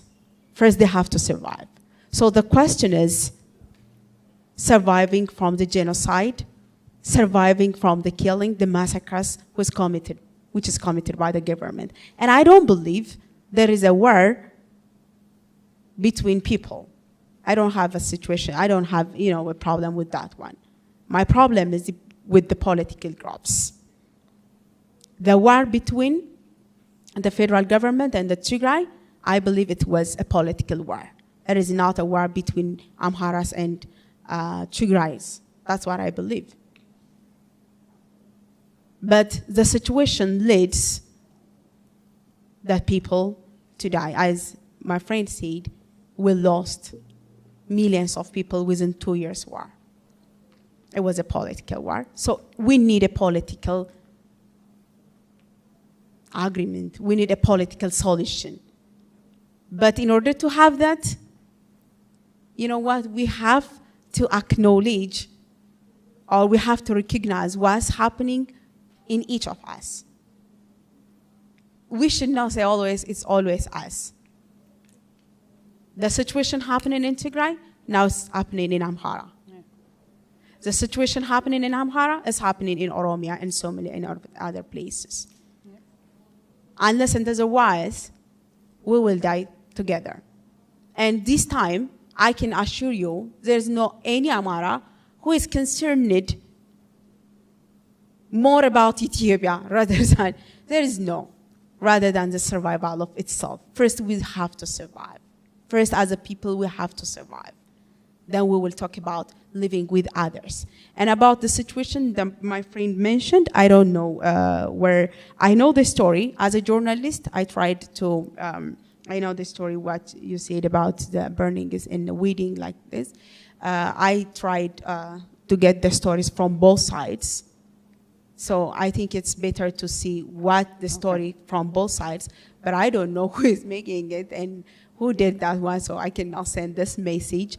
But I can assure you, the people of Amhara who are fighting for the true survival, they didn't commit any kind of crimes against other people or other nations and nationalities who are living in Amhara regional state. Okay. That's what I say. Okay, thank you. Okay, we have, I know a lot of you guys are raising hand. Okay, I know, okay. So here's what's gonna be. Abdi, how long do we have? Do we have like 10 more minutes? Because if we have, I don't think we have a lot of time to open up question. 2 minutes, okay, so I'm not gonna take a question, so I'm gonna ask you guys a last question, and that will also be your last closing remarks. Each of you guys have spoken about variety of issue. Whether it is Amhara region or Tigray region or Oromo, everybody is crying and feels like they are exceptionalism. There is exceptionally. So we realize that, we hear that, and a lot of time we ask Americans or the West or the EU to do. You have not recommended tangible the way forward. Is there a common ground? Even if there is the solution of Ethiopia, peace of the solution would be impossible. What do you recommend? And that would be your last remark. And take 2 minutes, and that's it. Thank you very much. I think this is not going to be a textbook recommendation, but I think we should be as organic as possible by looking at Ethiopia's current issues and problems. I think if the West is of any help, it should make sure that it fully funds the implementation of the Pretoria Agreement. That's number one. When I say fully implement, both in terms of rehabilitation, reintegration of the soldiers, and also investing in repatriating all the refugees. That's number one. Number two, I will recommend that either make the Pretoria Agreement expansive and elastic, expand, in order to include the Amara and Oromia war, or establish a parallel, equal, or similar system of that of Pretoria to bring peace into the Amara and Oromia conflict. That's number two. Number three, I would recommend to establish not to follow the current Abiy engineered dialogue, which is packing the process with his own cadre, but establish a South Africa-style transitional justice. Transitional justice doesn't mean you leave and let the criminal elements go free, but it really accounts for what happened and who did what, but not become punitive to the extent possible. So instead of the lukewarm transitional system that the US government is now recommending, I would go for a South Africa style reconciliation and rehabilitation and transitional justice, which is expansive. And fourthly, I will have the West to use all its powers, economic, political, what have you, to tame, not get rid of, because you cannot get rid of an existing government, but tame the government of Ethiopia that exists currently in a situation that it becomes promoter of regional stability, as opposed of what Prime Minister Abiy became now, which is the number one instigator of instability in the region by having conflict with Djibouti, by having conflict with Somalia through the MOU, and even by not having comfortable relationship with Kenya, which is now inherited what Ethiopia used to have, which is the anchor starter in the eyes of the West. So I think taming Prime Minister Abiy and bringing him along is also a huge assignment that both Ethiopians as well as the West would have. Thank you very much. Thank you. My recommendations, I do agree with my fellow panelists and with regards to the full implementation of the Pretoria Agreement, which among many things dictates the full withdrawal of all foreign forces from Tigray, which includes the Amhara forces and the Eritreans that continue to occupy over 40% of lands that are historically and constitutionally of the Tigray region. And in addition to that, there needs to be full rehabilitation and repatriation of IDPs, who are about 2.5 million of them living in extremely horrific circumstances across the region. And of course, there are over 70,000 refugees that continue to find themselves in another round of conflict in Sudan. So there needs to be full implementation of Pretoria. But the most important thing for Ethiopians, for anyone who cares about Ethiopia, is to have honest and real conversation. Today we heard about different communities being marginalized and being at the receiving end of state violence. But it's really important to remember who these actors are and what role they play during the conflict that initially began in Tigray. The Amhara forces, particularly Fano, have been working hand in hand with the federal government during the conflict in Tigray. The breakup between the Amhara forces and the Ethiopian federal government came when the Pretoria Agreement was signed that effectively silenced the guns in Tigray. So the political contention still remains, and actors are changing, goals, as it is the case in politics all the time. So the Pretoria Agreement is not a peace treaty; it's a cessation of hostilities agreement, and there was supposed to be peace talks and political conversation after the Pretoria Agreement. But what we're seeing today is the international actors, including the US, treating the cessation of hostilities agreement as a peace treaty. It is not a peace treaty. It does not address and answer the main reasons why conflicts continue to erupt across the country. So we have to push towards having that real and legitimate conversation, but with the understanding that even us have played a role in the suffering and the massacre of innocent people, farmers everywhere in the country. That being said, us as individuals on this stage, we have to understand the power we have and the role and the influence we have in our community. Some of us have been working, advocating on behalf of the victims of conflict-related sexual violence, man-made famine, starvation, and what have you, while many others have been actively dehumanizing people, actively denying the crimes that are effectively documented. So I think it's all good to act holy and all, but we have to hold ourselves accountable if we are to have the moral ground to hold politicians and others accountable. And just last point, I know we talked a lot about the US. Yeah. But the main reason why we talk a lot about the US is because US is a superpower and they have a role to play and they have economic, political, and diplomatic tool that they can use to ensure dictatorial government do not continue to marginalize people as it is the case in Ethiopia. Okay, thank you. Give it right here. All right. You turn it off. I buy completely what they said about the Pretoria implementation of the Pretoria Agreement, but for me that is a little bit narrower because the Pretoria Agreement is concerned with the war between Tigray and the federal government, the central government. But if we are talking about the entire Ethiopia as its entirety, we need to expand a little bit and talk about even the Pretoria Agreement calls for the restoration of constitutional order, back maintenance of the status quo ante. So I think so.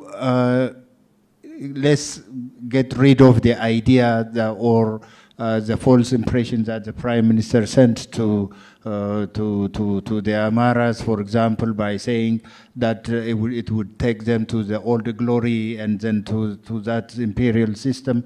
Let's get rid of that tie and then come back to our senses and come to the constitutional order in which the rights of all people is respected and diversity is accommodated. Then having our ideologies, running for election and having a government elected and legal and legitimate government in the future. Otherwise, I don't see any other future other than this. Thank you. Okay, thank you. Okay. Thank you. My recommendations, I believe in conversations, in national dialogues and different things, but it should be honest and with true representation. It should be honest and with true representation.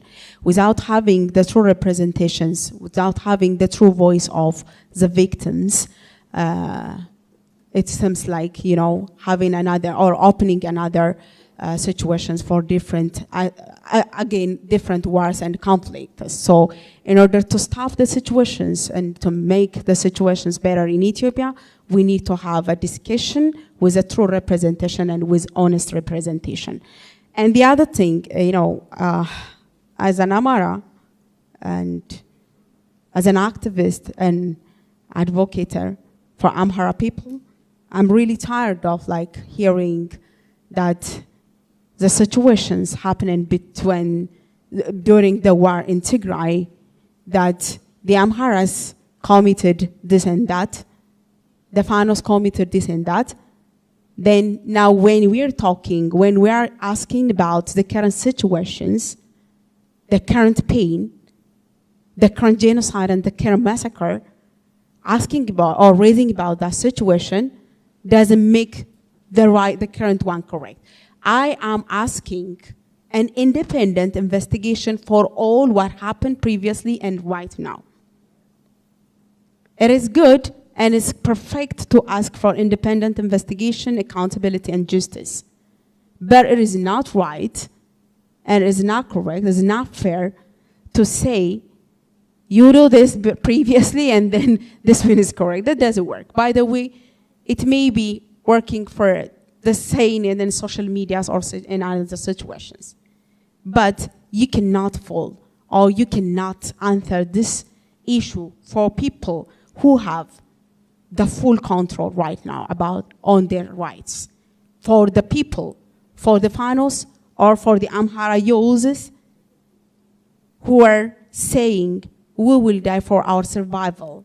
You cannot fool them with these answers, or you cannot stop them with answers. You can stop all the situations. You can make better the situations with truly addressing the situation. Unless there will not be any kind of situation that you can make it on the social media. Shouting on social media, blaming, shaming, or trying to underestimate people, it works on social media. But on the ground, people are dying for their survival. So you cannot stop it in this way. That's what I'm saying. Thank you. Okay, before I let them off the stage, I'll say this. I'll ask each of you, as well as the panelists, just for a moment, whatever ethnic group you are, step out of that and pretend like you are, if you're an Oromo, pretend like you're an Amhara, or if you are Somali, pretend like you are Far, or whatever ethnic it is. What would I do? How would I feel if what's going on now, or what's happened 2 years ago, what happened 2 decades ago happened to me? I want to ask, it's about time. Ethiopia, the Horn, is in crisis. A crisis that requires no one can save us other than us. For us to save ourselves, that we have to see the humanity of the other person.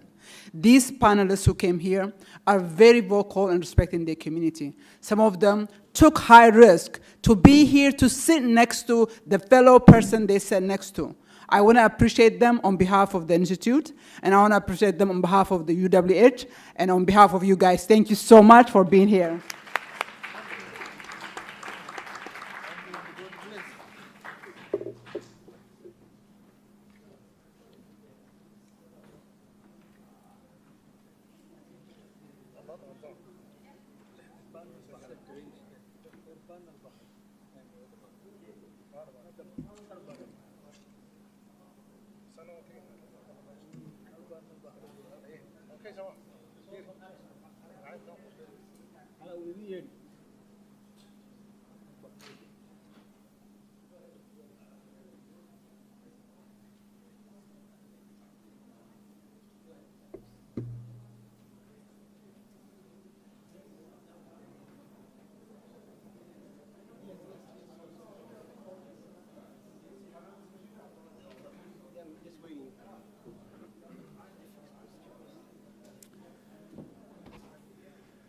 In the interest of time, if we could have our next panelists please come up and take a chair here on the stage, and we'll begin the last panel for the day.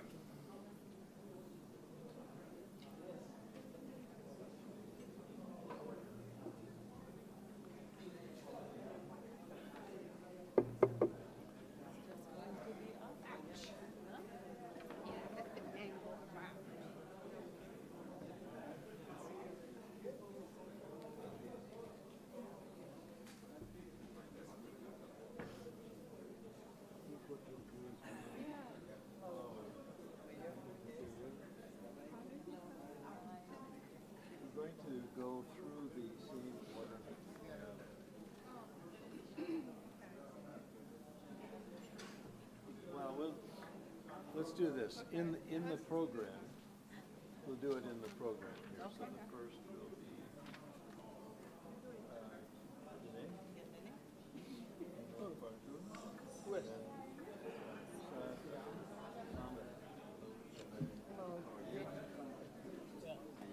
So you get to be last.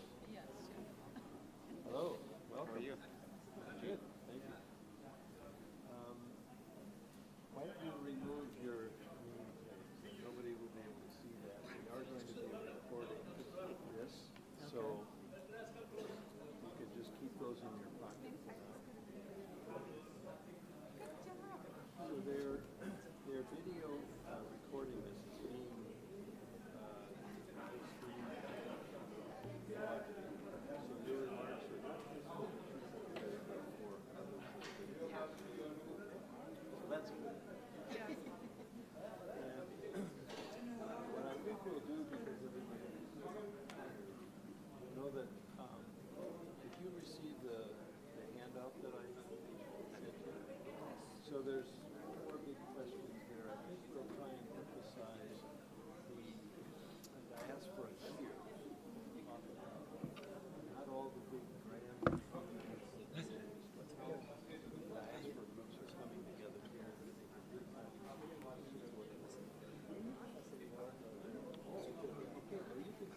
Good afternoon, friends, colleagues.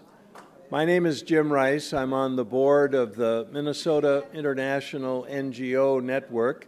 It's my privilege to be the moderator for this last panel. It's been an important and long day. Thank you all for staying. We know that there is live streaming of this, so people that are not with us physically are still going to have the opportunity to hear some of the wisdom and the ideas and the insights from our distinguished panel. Now, ladies and gentlemen on the panel, what I'd like to do is we'll first ask each of you, just from my left, going to introduce yourself and your organization, and then we'll have some questions that we'll have a chance to allow you to draw on your experience here in the diaspora and what your organizations are doing, because this last day is going to be very much upbeat about some of the opportunities and the challenges that are going on. But first, let's start with an introduction from each of our panelists. You'll see the rich history and insight and experience that's represented here for our good advantage this afternoon. And following this panel, there'll be a chance for interactions. We won't have a large Q&A, but an opportunity for a few questions, and then we'll have a reception for further networking following this panel. So let's see if can we make sure that the microphones are working here?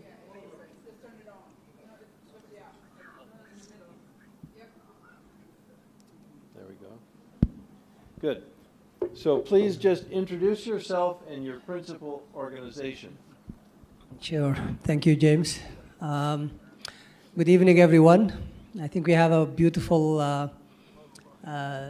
day today, and I learn a lot as a person. So thank you, Minnesota Horn of Africa Studies. My name is Muhammad Idris, and I'm the Executive Director of ARAHA, the American Relief Agency for the Horn of Africa, a humanitarian organization that was established by the community here, the East African community, 24 years ago. And it was basically a way of the community to help people back home. I remember in 2000 there was a famine in Ethiopia, and I used to live in Cedar Riverside area. We used to pray in a Dar al-Hijra mosque, and we met, Ethiopian, Eritrean, Sudanese. We met, and we were talking about the famine in Ethiopia. And we said, today is Ethiopia, but tomorrow could be Somalia, and maybe another time could be Sudan, which actually happened later on. So we established that organization. We said we are blessed to be in the U.S., but at the same time, we know that we left behind our people, and there is a starvation, there is a famine, there is suffering going on, and we need to have something. We need to do something. And that call basically was formed in the form of an organization called ARAHA. Today, ARAHA, after 24 years, we have 5 field offices in Somalia, in Sudan, in Ethiopia, in Kenya. And we implemented over 600 water wells. We touched the life of over 3 million people. We sent about 150 containers of food, medical supplies, books, and we have over 2,000 orphans sponsored by our program, and the list can go on and on. I think what we are trying to do is, one of our mission also is to connect the next generation, our kids, our young people who have been born here and raised here, to connect them with with their origin. We have many doctors, we have many engineers, educators. We want them to also to be connected. So we are planning also to organize trips for our young people to go there. That is one of our, and the last point I will make in this, one of the things as an organization also we are trying to do is to change the narrative.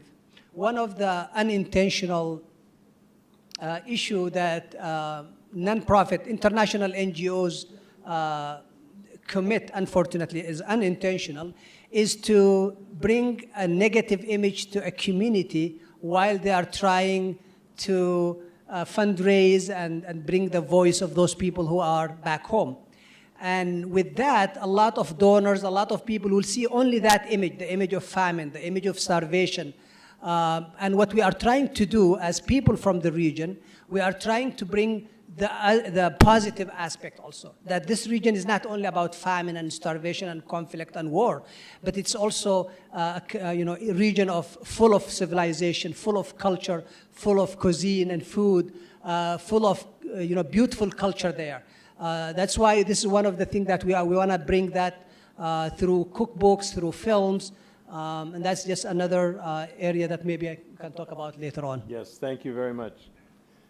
Nice to hear about you and the organization. Please, again, introduce yourself and the principal organization you've been working with. Jean Galgalu, founder, president, and CEO at African Economic Development Solutions, AEDS. AEDS is a nonprofit organization that serves African Americans in Minnesota. We are Minnesota-based nonprofit. We're not in the continent. So just want to make sure that I put that out there. When I talk, I'll talk in the perspective of our work in Minnesota, nothing to do with the continent. So that's for my disclosure. We do business plan training program. It's a 12-week of training designed for a startup or expanding businesses. And also we do TA, technical assistance, different area of business need. We do lending. We are CDFI, SBA micro lender, providing loan to a small business. We do financial capability in the first-time home buyer education, housing counseling. And also we do credit placemaking, which is the intersection of art and culture for economic development strategy. Part of that is we do National Africa Leadership Conference to bring diverse African leaders across the US. And happen to this conference going to be August 1 and 2 here in St. Paul at Intercontinental Hotel. The other piece is we do Little Africa Annual Festival every year in St. Paul to showcase the resilience and hard work of African immigrants in US and to show that my friend Idris just talked about the negative side, the contribution to this country as African, and over 109 billion purchasing power we have in US. I think that is, we're not just contributing to the continent, we contribute to our home here, and this big, with B, 109 billion in US purchasing power African American have. This is bigger than multiple countries. So we are asset here, not deficit. So that's the lens that we bring to US, and also, our motherland also we contribute in different way. So I pass to my colleague. Thank you.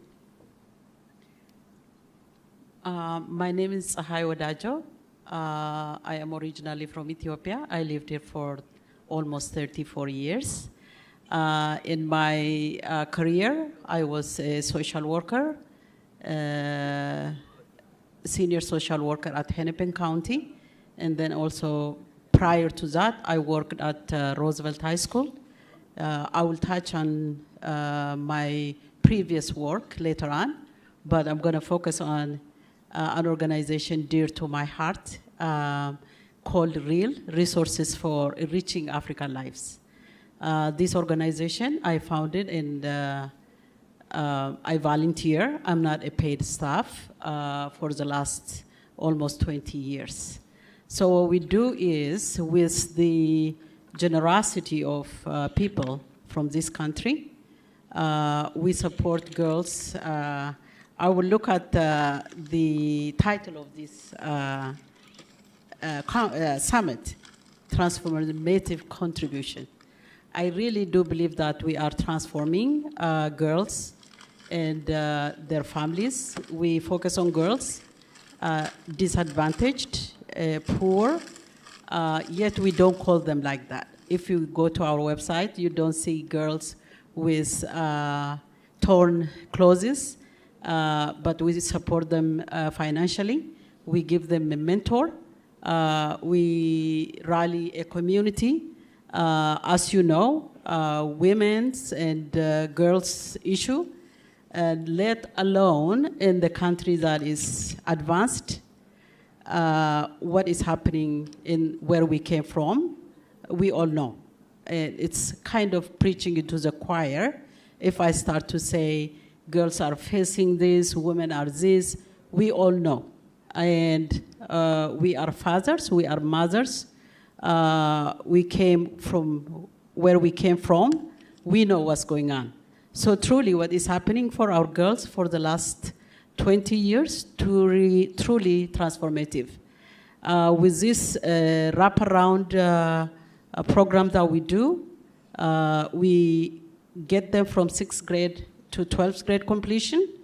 And during that time, a mentor, a community is with them, are with them, and they support them. So they became doctors, and actually using this opportunity, I'll invite you to our 20th anniversary on September 14 at St. Paul Union Depot. You come and hear a lot of stories. These girls and their families' life truly transformed. If I start to say stories, the time is now, end of the day. It's going to take, a lot of my time and your time if I have to start stories. But we have had over 600 girls in our program and over 3,000 families that we have supported. Excellent. But one thing that I have to say, I lobby for CARE. CARE is an international organization and that supports girls and women and also crisis, and they address so many things. So here is what it is. When I lobby, what I learned earlier today, we were talking about U.S. Department and what the United States is contributing to the world. It is only 1%. Can you believe that? It is only 1%. What is that per 1% is? 67.5 billion. And you think that is a big deal, but if you look at what the budget is for other things, it is big. So this little organization is really supporting from the grassroots and bridging the gap. So that is what we do, and later on I'll come to the other areas. Thank you so much. Good. Thank you so much. Please. Thank you so much. Congratulations for all the success stories for the girls. My name is Fortune Wali. Assalamu alaikum, everybody. Excuse me. I'm Somali American, obviously. Arrived in Minnesota 24 years ago.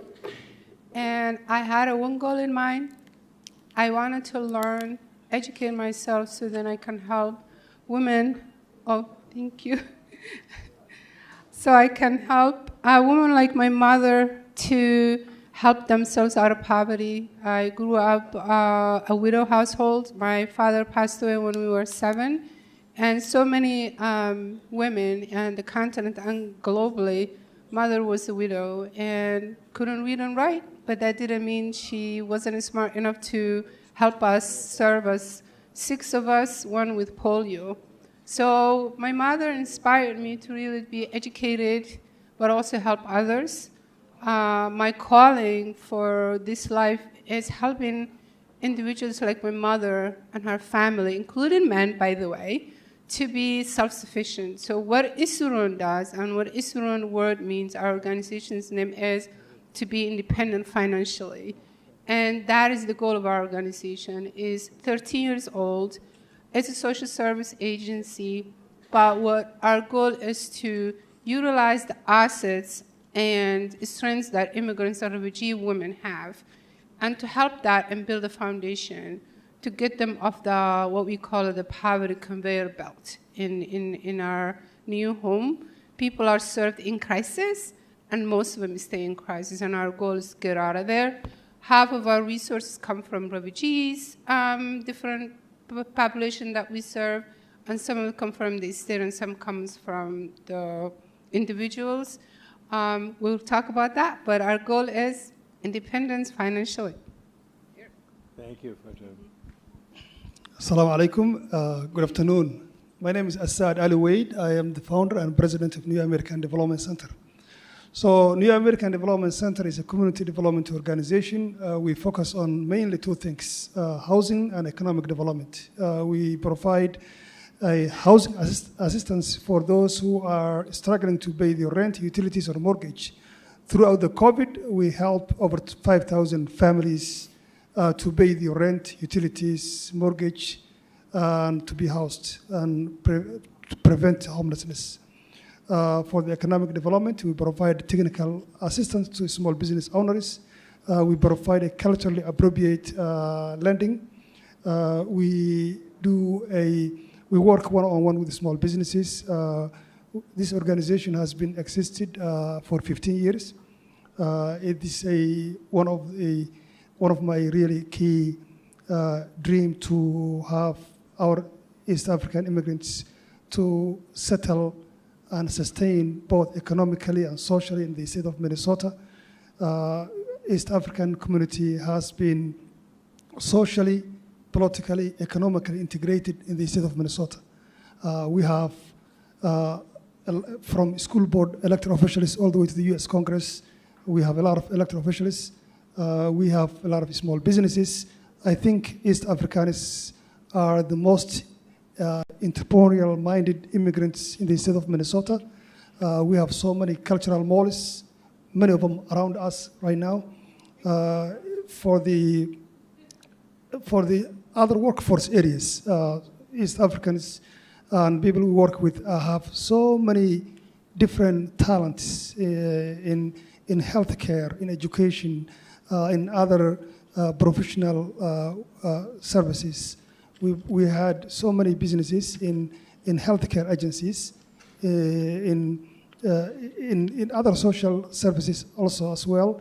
So we are settled in Minnesota. East African immigrant community are asset to this state. I think according to the minority communities' contribution to the economy of Minnesota, about $11 billion. East Africans is one of the major minority community in the state of Minnesota who are taxpayers and contribute positively to the state of Minnesota. Thank you. I have, if you just hold that for a moment. I've recorded some key words from their introductions. We're going to dig into this in more detail, give them a chance to flesh out the contributions that they're making, and also we'll want to end with some actions they think could be done by themselves, by other groups, by public and private initiatives to even leverage and amplify the good work that they're already been doing. These are some key words that I heard in no particular order, but continuity and long-term engagement and service. We've heard from all of these individuals. They're not just doing it for a year, they are steadily engaged in this. Another word was a sense of community, self-reliance and self-sufficiency, building on positive assets. I've heard these words from them thus far. One other word I'd like us to keep in mind as we now get into some Q&A, some questions and some dialogue within the panel and with all of you, and that is the word of diaspora itself.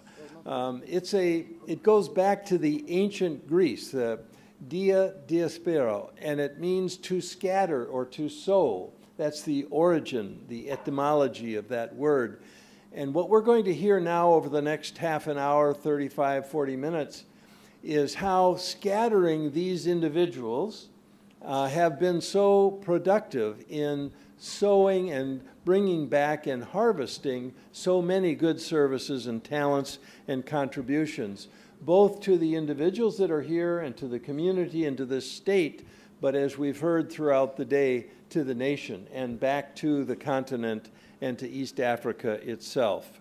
So I'm very impressed, and thank you again for your service. Remember that the title of this panel at the end of our day is Diaspora's Transformative Contributions in the United States, Minnesota, and Africa itself. So let's probe that a little bit further. You've been intrigued, I'm sure, as I have been, with their remarks on the rich history and experience and approach that they're taking in service and to unleash and to amplify the voice of the individuals that they exist to serve. So again, I thank you for that. We've identified some questions that we'd like. This first pass, I would like to start probably with Eugene and just talk about what are, as you can be as precise as possible, not big long speeches, but some examples from your perspective of what are the positive contributions that your energy, your work, your organization, but the general East African community itself is making as a contribution. You can say anything you want. It can be economic, can be cultural, political, social, whatever it is. But let's start with you, and then we'll move to you, and then to you, Fortune, and then you, and then we'll end with you, okay?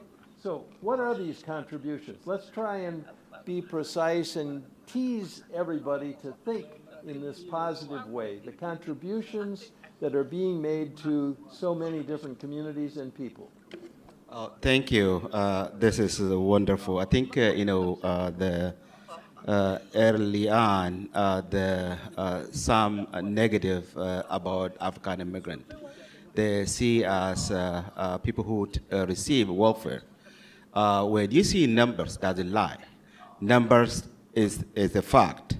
When we say 109 billion with B, the contribution that we brought to this country is immense. Yes. It's 45% of African American U.S.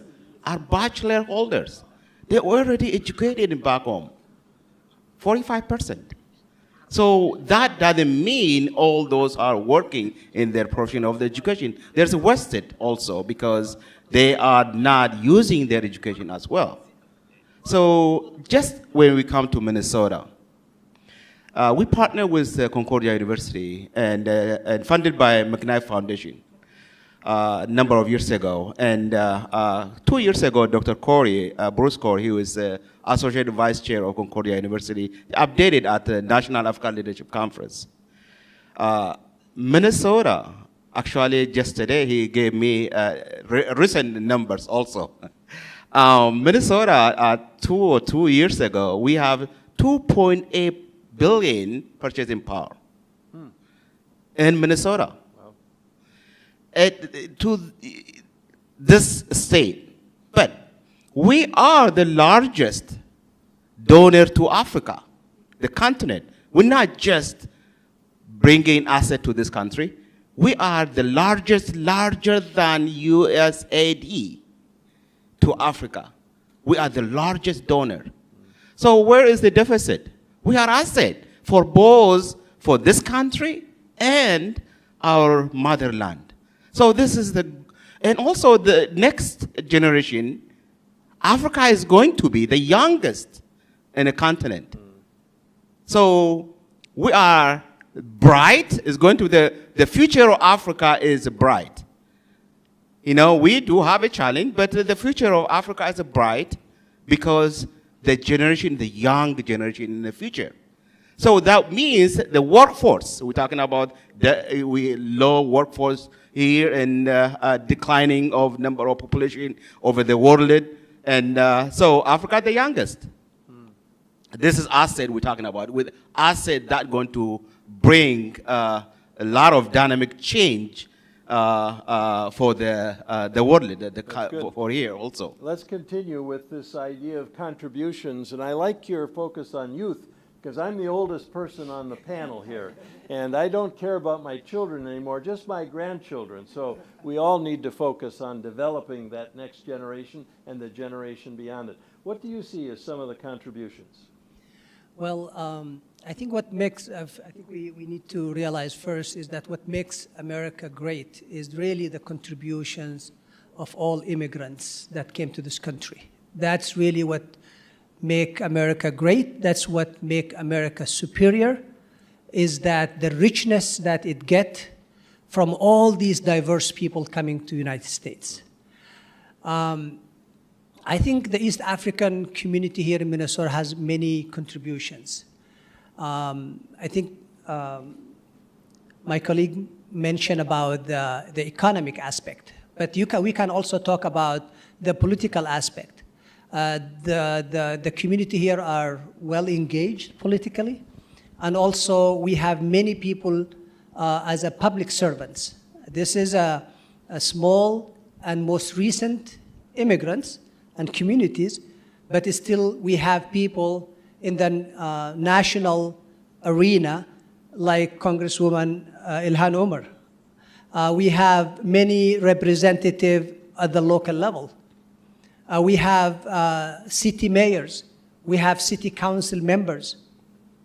This is all contribute, it reflects the community engagement politically.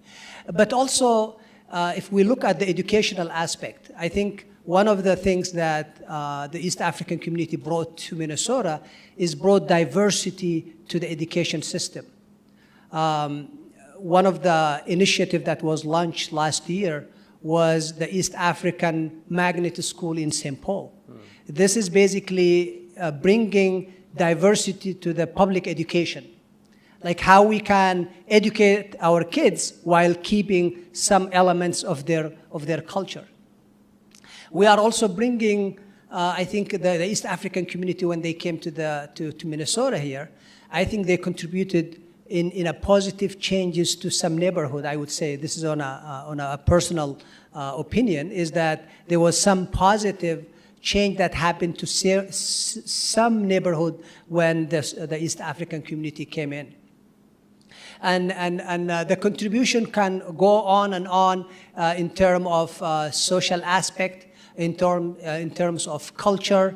I think we have a lot of cultural contributions also that in Minnesota here we have the Somali malls, we have the food and the cuisine, we have the Ethiopian restaurant, the Eritrean restaurant, the Somali food. We have, so the contribution can go on and on. I think even we reach to the arts. There are museums, there are, we have take everything exactly, yeah. So we can talk about many things, but this, and we need to take into consideration that this is a community that came mainly in the 90s. So this is considered like most recent community than other communities. So we've had economic contributions, we've had political contribution, education, Partoon, and social. Can you please talk about in your answer, some of the entrepreneurial spirit you're trying to do too? So as a women from the continent, there are a lot of stereotypes. The positive contribution of African women, East African women, Muslim women is that not only we're capable with opportunities, we are getting educated, we have our small malls, we're also keeping our family together. So all these stereotypes of what a Black immigrant, Muslim, or East African will look like, we dismantle that. And so we have our own malls. The third and second generation, they're all getting out of colleges. And we're not joking. We want to get out of poverty. We want to create a solid family. So what the contribution is changing the stereotypes about Black and Muslim women from the continent. Please, what do you see as some of the positive contributions that you've seen and are trying to encourage and nurture? First of all, let's go back to 30 years ago or 25 years ago when we first started coming to Minnesota. Most of the East African community, immigrant community, they came to Minnesota early 1990s, like 92, 93. They started from a low paying jobs, like meat factories in Wilmer, Faribault, Marshall, Minnesota. That's where we originally started immigrating from Minnesota, coming to Minnesota. Now, if you see the workforce, the Minnesota forecast says a lot of Minnesotans are aging, and people who are getting into the workforce pipeline, mostly are immigrants, young, and majority of them are either foreign born or their parents are foreign born. So I think the future of Minnesota is we are part of the future of Minnesota in terms of contribution to the economy, to the workforce, paying the healthcare, social security, all that. So if I go back to the positive contribution that I see, I think historically speaking, immigrants are synergize the economy. They bring a new, their civilization, a new blood to the economy of the United States. If you look, the Irish, the Italians, the Jewish, people who came before East Africans. Welsh. The Welsh.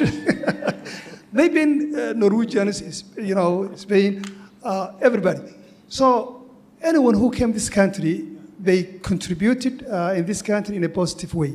So the East Africans, we had businesses.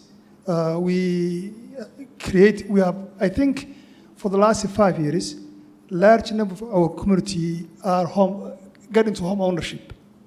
Before, we've been renters, living in a low-income housing or Section 8 housing. You will see now so many people who are become a middle class, working class, buying homes, being part of, and if you buy a home, you are building assets and wealth in the community. If you go to education, University of Minnesota or any other universities in the Twin Cities, you will see so many young Somali, Oromo, Ethiopian, Eritrean, everybody, East Africans who are graduating in a big number. It wasn't like that back in 1990s or early 2000s. So the contribution that the community is contributing into the economy, into socially, into education, into every sector is really huge.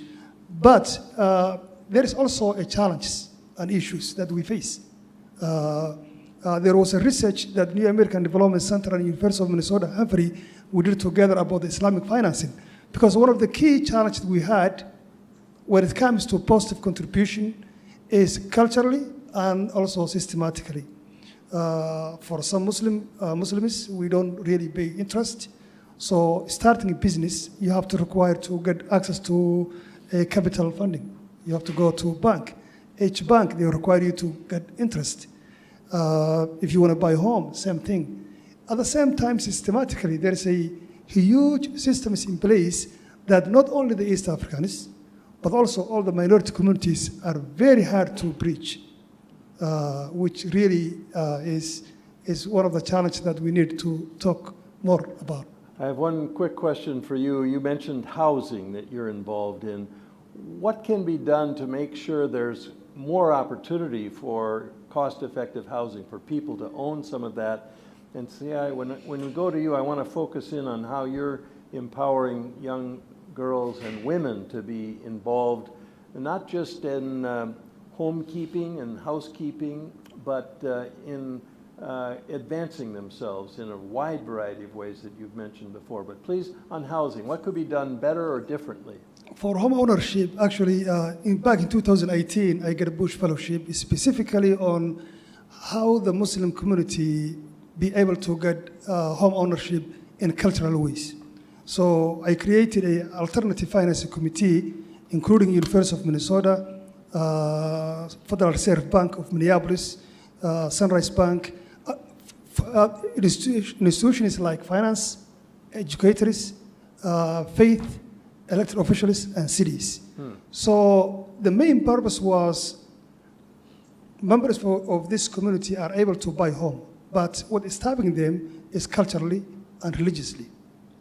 To do some kind of solution that we can come up with an idea of home ownership through cultural ways where banks are not able to lose any money, like a profit-based transactions, home ownership, not interest-based. And I think through that journey, it's been a long journey, a lot of discussion, very hard to change the financial regulations. We even contact with the Office of Currency Control, many different places. But the state of Minnesota, for the first time, they introduced a concept of home ownership without interest. And I think that RFB is coming up in very soon. There is a couple of banks who are competing to, it's a pilot project. So we are trying to lead the country for people who are culturally not wanting to take interest, how they will be still able to buy homes. It's good, it's good. About 15 years ago, I had a discussion with the Islamic Development Bank, and when you can't charge interest, you have to be very creative, and it's that capitalization, and you have so much power and influence. Why isn't there a East African Development Bank here that allows some of those? Maybe that's what your new strategy is.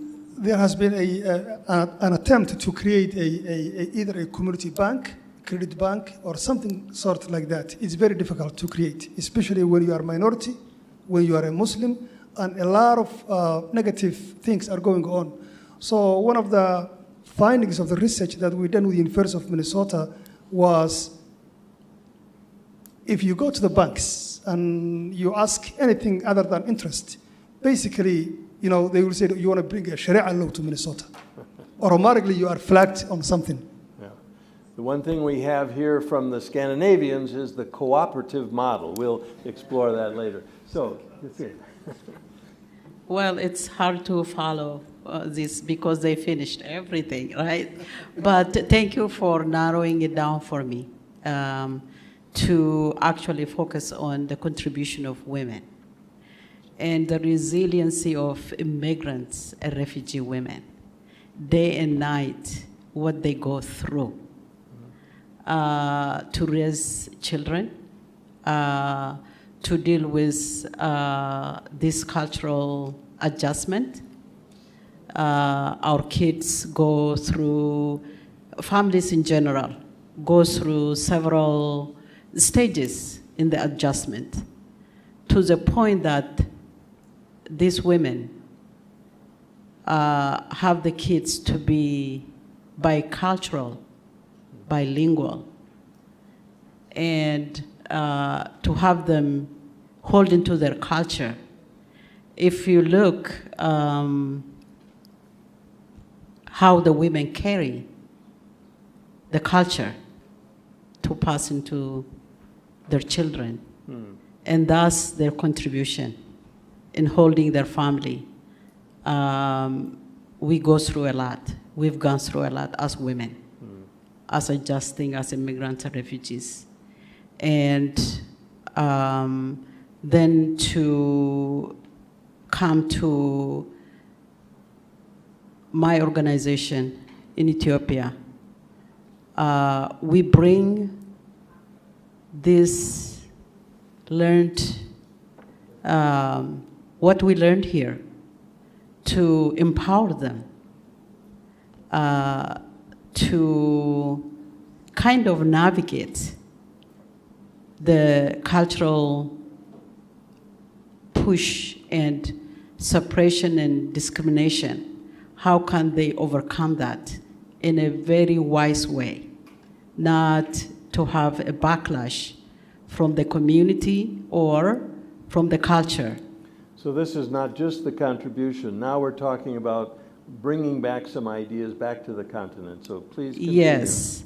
So in my trip, every year I take my vacation in addition to volunteering.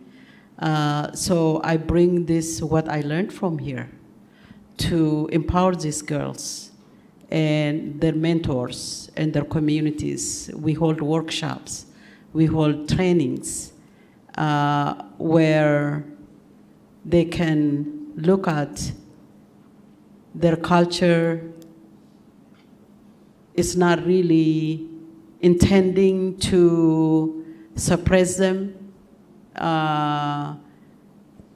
actually discriminate against. It's a way of life.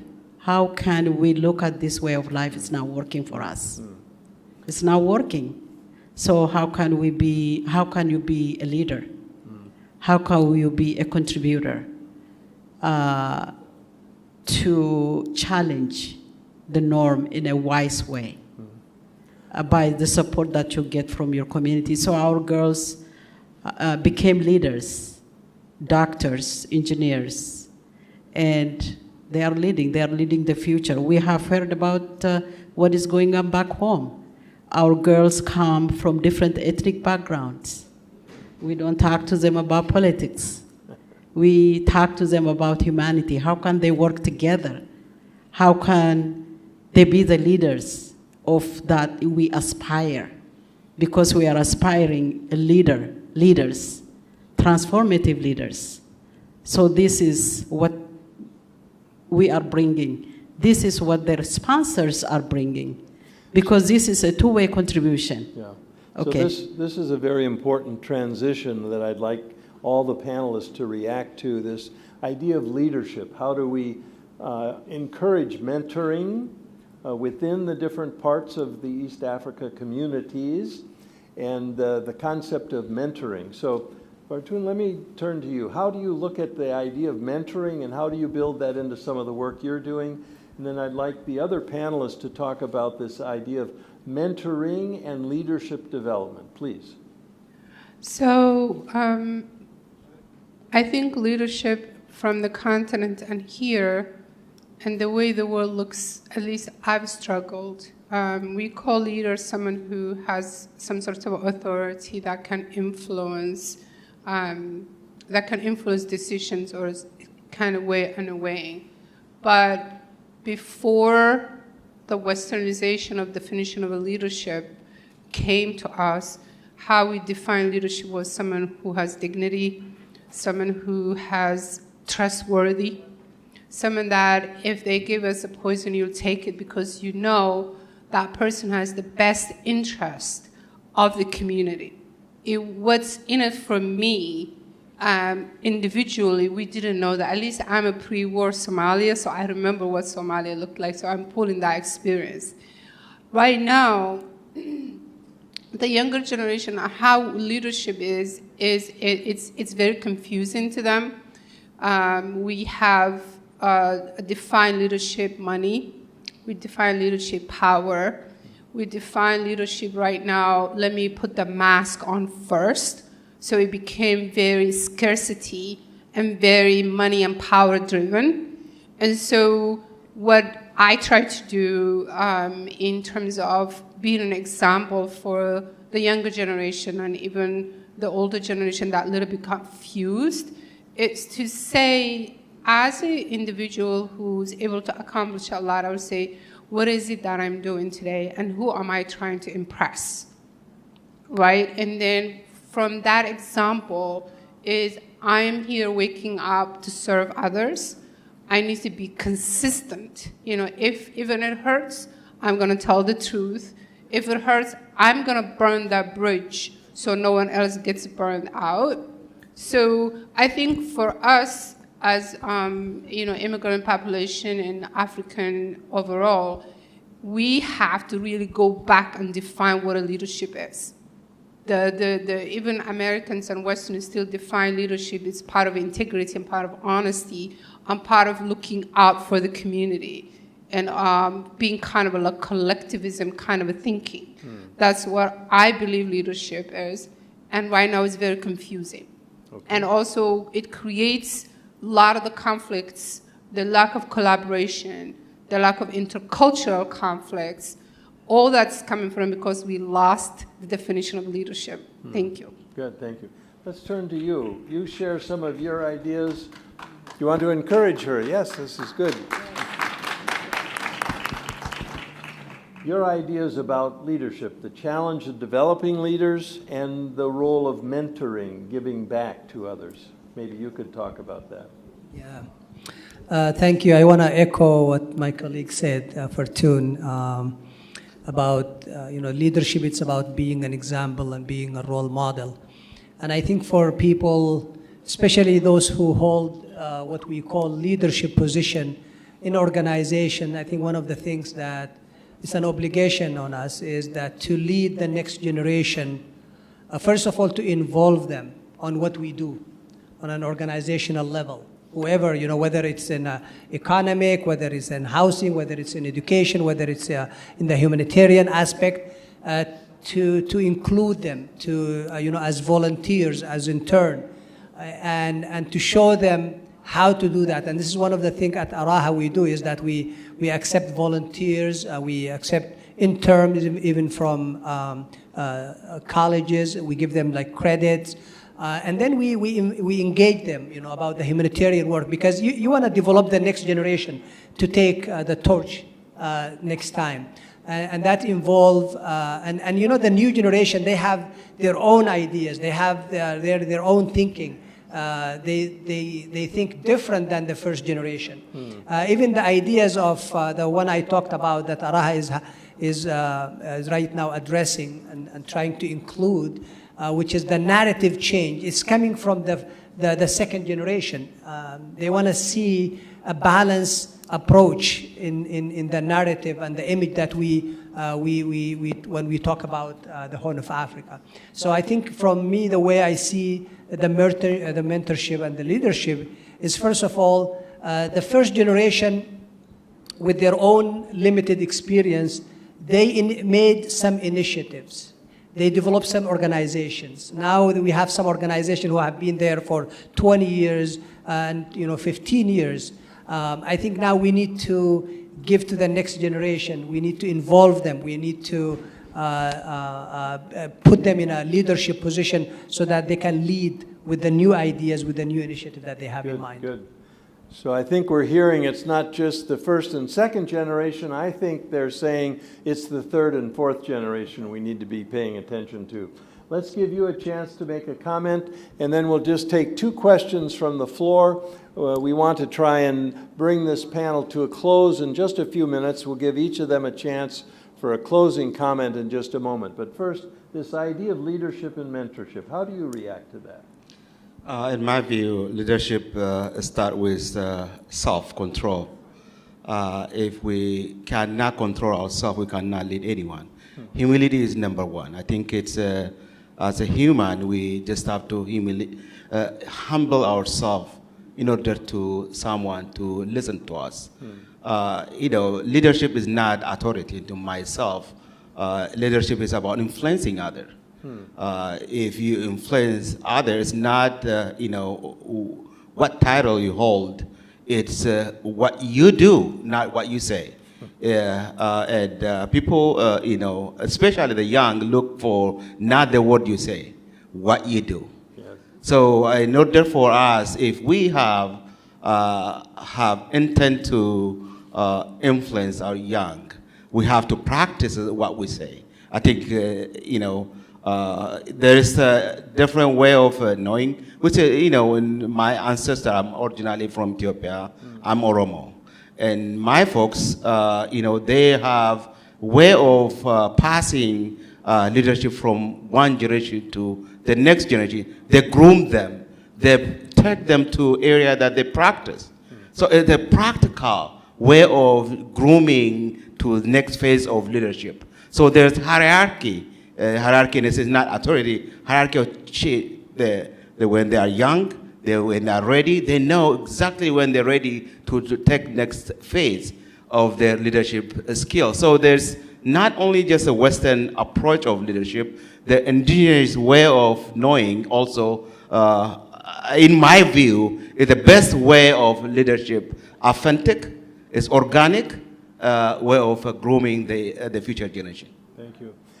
We're going to give each of them a chance to make a closing comment, but my proposition from what you're hearing from these distinguished panelists is that there are not only significant and long-enduring contributions being made here in the United States and in the continent, back in East Africa. My proposition is a part of that is not only their individual role models, but this idea of leadership that they're talking about that's transformative as well. Are there 1 or 2 questions from the audience? We'll take this gentleman here, one, and one other one. Any others? Please, if you'll stand up and introduce yourself. Can we get a microphone to him? Here. Thank you. just introduce yourself and then give us a half-an-hour speech. You are very generous. I appreciate that. All right, distinguished panelists, thank you for the very intriguing discussion. My name is Dr. Abdi Salam Adam. I'm the principal of the East African Elementary Magnet School in St. Paul and a long-time educator in the Twin Cities. So I'm really glad to be here today. So my question is, you have mentioned very vital statistics, a lot of power in numbers, the growth of our community. How do you feel about integration and collaboration among East African community members? Are we still in our silos of Ethiopia, Oromo, Somali? You know, the politics of the region also affects our operations here as well. So if you could address what you have seen in terms of integration and leveraging our power as a community and East Africans becoming more visible, more prominent right here in the Twin Cities and extended to the homeland. Good, thank you. Well, we heard in the other panel that there's not all that much collaboration going on right now, but here in the diaspora, let's take you first, Fartoon, and then you can offer observation. And if they miss something, the two of you can jump in, but please.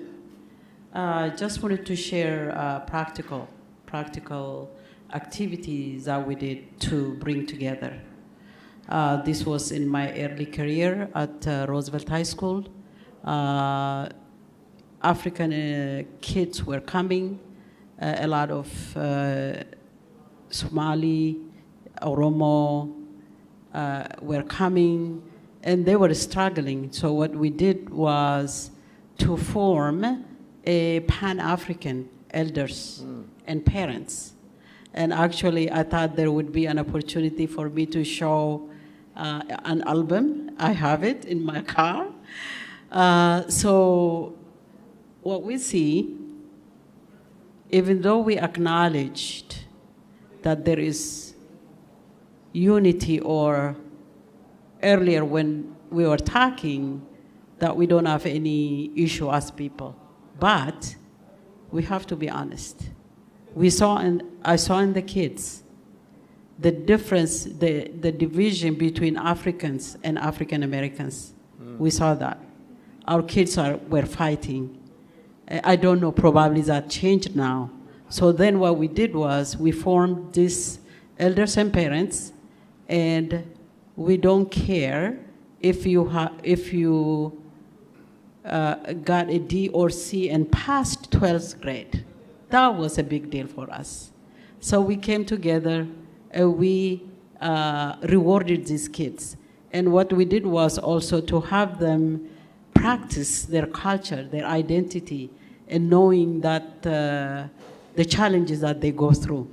Because what we say at home is different, and what they experience is different.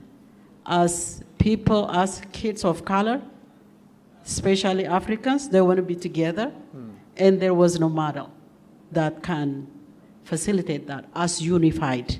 As a community, yes, you know, in our own, we do.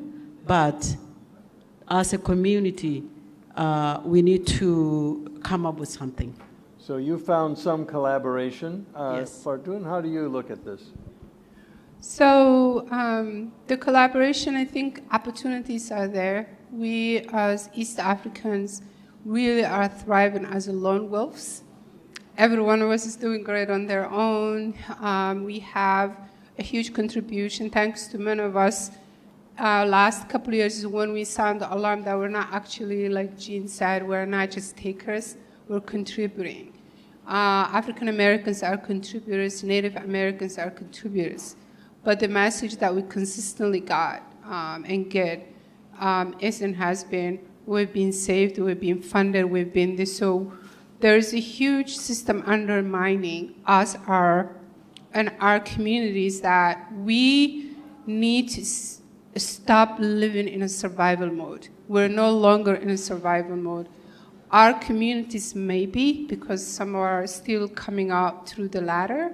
And so personally, my goal for 2024 is to see what assets that ISRUN has that I can share. We have first, in Minnesota, we've trained the first doula birth attendees in whole Minnesota.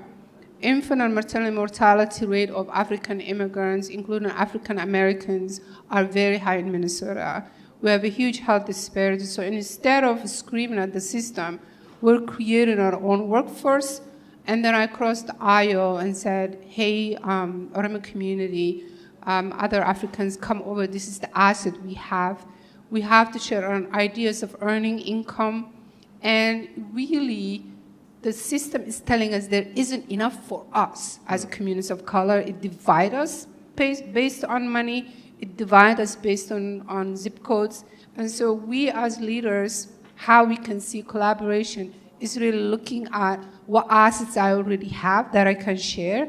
And then also the last thing I would say is really thinking about abundance is what's going to bring us together, because as African immigrants, traditional, faith-wise, we may not have a lot of materials and money where we came from, but we had a faith in looking at everything as an abundance. So the scarcity mentality is very toxic in our communities. And the last thing I would say is, because we are in a westernized world, we need to stop taking orders from back home. All right, thank you. Thank you. One moment. Let's start the process of making some closing observations. Now, you can make an observation about any of the themes that have bubbled up thus far, or any admonition that you'd like all of us to think about. Even the bald white guy, what would you like me to think about? So please, a closing comment from each of you. I think for a collaboration between amongst our communities, that I will go back to the question that Dr. Sharif asked. You know, I think the system is in place won't allow us to really cooperate well. I know Jean Galgalo served so many different African immigrants, African descendants, everybody, and surround me, every one of us, all of us, we do. We serve white people, we serve native. But the problem is, I think one thing as an African diaspora here in Minnesota, we are behind if we compare ourselves to the Latino or the Asian. There is an Asian Pact who really advocates for an Asian community in Minnesota, a Latino Pact who advocates for the Latino issues and challenges in the state of Minnesota. We don't have something like that for our African immigrants in Minnesota. I think that's something we can work together as a organizational leaders, or as a you know, we can do that. We can also bring our community leaders, elders, businesses, and have an events together like this. This is one of the great unifying events. This is an example. We have never had an opportunity. Me and Jean, we knew each other for almost 2 decades. It's around the same. Haven't met with Araha, but we have not had a chance to come together and share a stage like this and talk about this, what's good for our diaspora community, East African diaspora community. So this kind of platform where MINHAS, Minnesota Institute of Horn of Africa Studies, hosted, we need more of this. I really appreciate for this organization to bring us together, and I think we'll continue brainstorming and ideas how we can cooperate, how we can bring our talented youth, how we'll be able to bring our elders together and go forward. Thank you. Let's go to you. We'll move down and we'll give you the final word. I was reflecting on the session before us. We had 4 people representing the major community of Ethiopia, the Tigray, the Amhara, the Somali. And as you heard, everybody was grieving. Everybody was complaining. And I think it's a reflection of what is going on back home. And I think being East African in diaspora here, we have the opportunity to dialogue like what we did here today. We have the opportunity to think. People there may not have that opportunity and may not have even the system that allow them even to assemble. So I think this is an opportunity that we take an advantage of this and try to help solve some of the problem back home. That is one thing. Another thing, I think here also there is a responsibility on us from the country here that we call home. That as citizens, we need to contribute and we need to inject our ideas and our, the diverse worldview that we are bringing to this country. That will, so that we can help in the problem solving of the communities here. Always when new culture come, there is a whole worldview come with it. And that's really an important thing. When my colleague was talking about, the finance, the Islamic finance issue, for example, that's a whole different perspective that may not be here at all. Now, to think about that is just another way of solving certain problems. So I think there are many, there is a responsibility for us, for the people where we came from, and also there is a responsibility for us here in the community we live in, and we need to be up to that. Good, thank you. Please, Jean. I think, Dr. Abdul Salam, you mentioned a really critical point. As African immigrant, what we're doing here, we're collaborating. I think, we collaborate with outside of African immigrant than African immigrant within ourselves. The scarcity mindset that my sister just mentioned is created by philanthropy. Philanthropy creates a scarcity mindset because they give a peanut for me, they give, what's the difference between you and Assad? They ask the difference between Assad, not different between me and Jackson. You know what I'm talking about. So that is the base of the issue because we cannot collaborate. In order for me to get that peanut, I have to say everything it takes about Assad. But we really forget was our community lost. We failed our community. I share that, a loud share in myself as well. I am part of it. So we failed our community here because we collaborate so much. 99% we collaborate with outside of African immigrant. There are so many tables. We called to check mark. There's an African immigrant in a group that's check mark. I sit in a different board for check mark. I look them good because some of them, they have to get CRA credit. Some of them have to get this approval from different agencies. So that is the base of the challenge. We failed our community. I think, we cannot blame no one because we are smart enough to collaborate and know what's best for us. So there was attempt in a couple of years, about 3-4 years ago, to try to bring coalition of African Americans across US. Finally, just recent development, we are about to launch very, very soon. So we have creating coalition of African immigrant, looking at the diversity. African immigrant, when we say we are very diverse, religion, region, country, you name it. So we are very, very diverse. We just have to admit that, we are not monolithic. We are very diverse. When we say East Africa is not only Somali or Oromo or Ethiopian. East Africa includes others. So the word we say inclusive, if we cannot start with inclusiveness, that's the base of the challenge. Within ourselves, we have to be inclusive. Within Ethiopia, there's 80 different cultures. 80 different cultures. So if we say I represent Ethiopia, I cannot say I represent Ethiopia. I represent only myself. So that is acknowledging that diversity have to be part of our discussion. Anytime we discuss diversity, inclusion have to be part of that. So to answer your question long, there's some light, but we did fail our own community. So we cannot blame no one. Thank you. Please say. It's a great need. Actually, if we can live by model, modeling what my brother said here. So as you can see, there are lots of African agencies. So as he said, it has to be organic. Something needs to happen so that we can actually even influence back home for us to come in together. I am for it. I am for it. And unless we come back to looking at being humanity, whatever is going on in the world, we see it, right?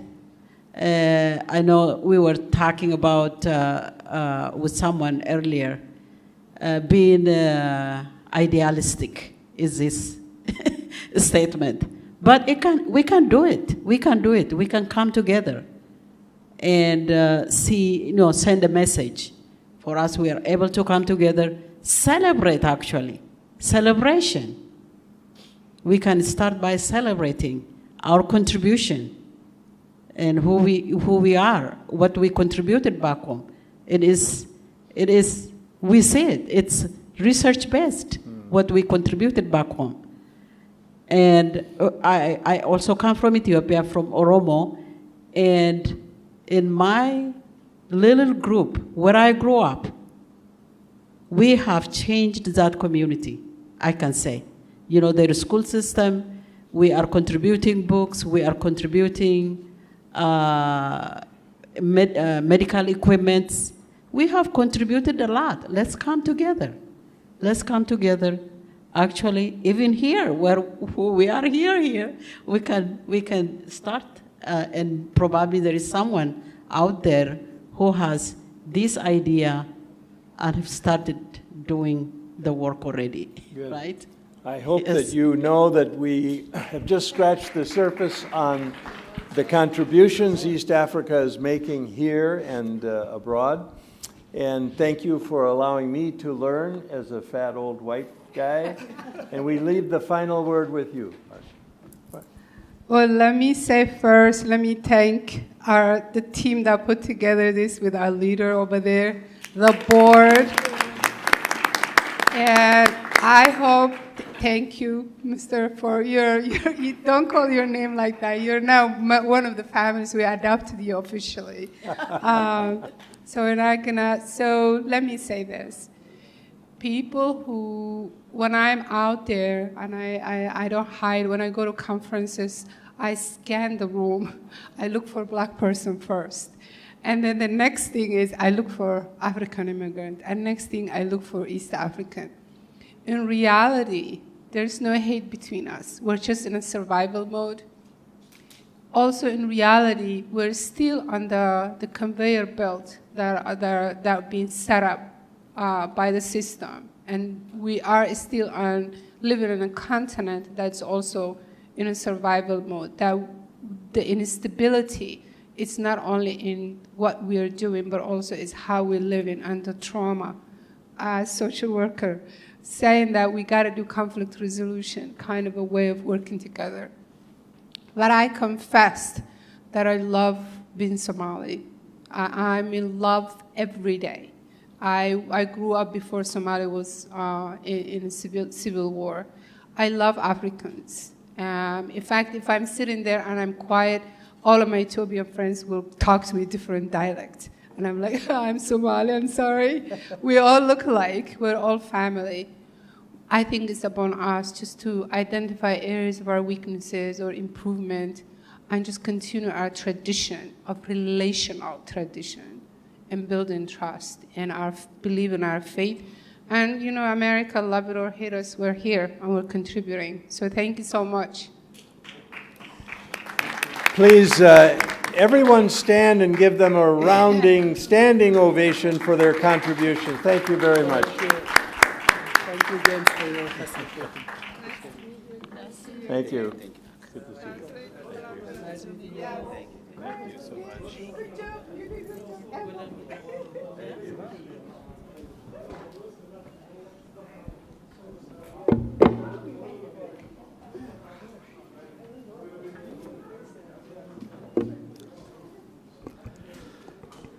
Thanks to all of you our summit has been an enormous success. Thanks to all of you for taking the time out of your very busy schedule, especially on a weekday when many of us have work. The room was extremely full. The event was sold out because of the topics and how people cared about what's being discussed. Thank you very much.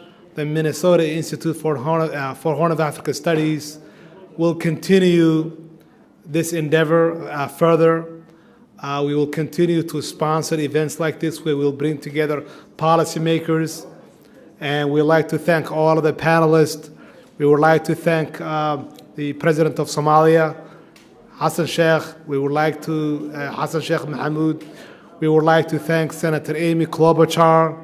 We would like to thank Mayor Jacob Frey and our keynote speaker, Assistant Secretary of State for African Affairs, Ms. Molly Fee of the State Department, and many of the panelists from different parts of the country and the region. Thanks to all of you, and we look forward to our next event. Thank you very much.